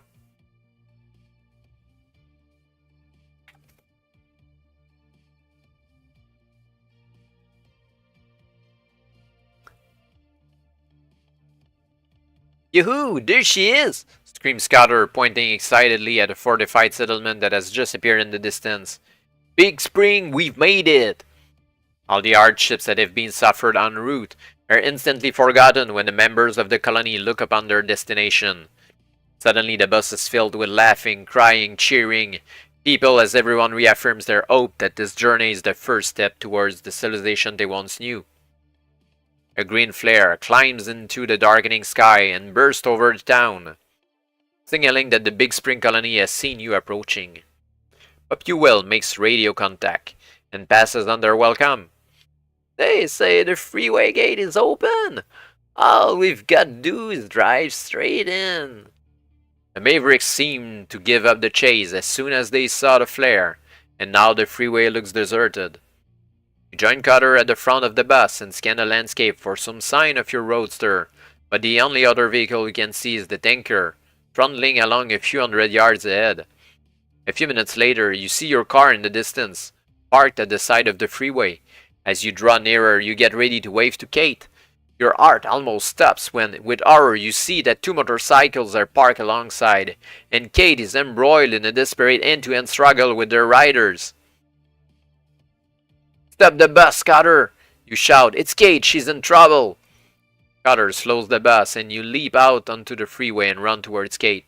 "Help me, Carl!" she screams, as the Mavericks try to bundle her, kicking and punching, into a sidecar attached to one of their machines. A blow to the back of her head with the stock of a machine pistol brings an end to her resistance, and as you approach, the biker turns and fires a long burst from the hip. At your current endurance points, your score of stealth, which is 0. I think really we should heal ourselves. Getting way too dangerous there.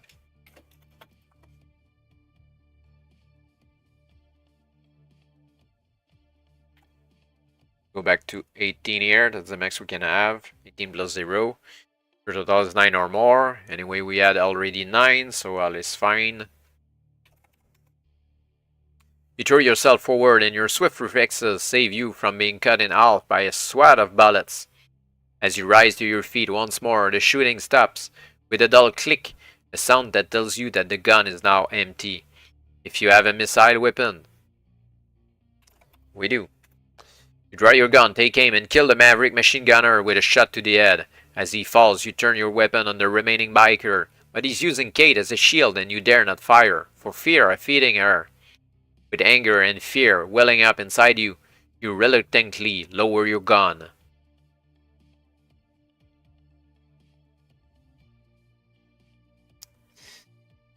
Okay.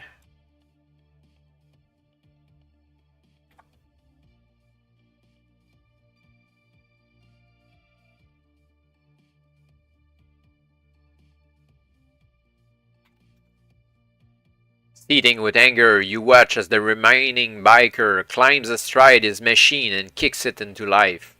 You rush forward in a brave but hopeless attempt to save Kate from being abducted. The Maverick clansman accelerates away before you can even get near. As you watch his fleeing form disappear into the night, you promise yourself that you will get Kate back, no matter what it takes. You run towards your roadster, determined to follow him and rescue Kate. But your plans are frustrated when the bus pulls up close by and Cutter shouts a warning. "There's a whole mess of lights hidden this way, Carl. I'm sure it's the lions. We've got to move now to catch us before we get inside Big Spring." Reluctantly, you agree with Cutter. It will be madness to drive alone into the Detroit Lions. The convoy enters the fortified gates of Big Spring and receives a rapturous welcome from the colonists of the settlement. The mood is celebratory, for your arrival marks the start of an alliance that is destined to grow stronger over the forthcoming month. You have completed the first stage of your difficult journey, and although your achievement is overshadowed by Kate's abduction, your mission is a success. For you, Carl Phoenix, champion and protector of Dallas Colony 1, the journey continues in Book 2 of the Freeway Warrior series entitled Slaughter Mountain Round. Next week, same time, same channel.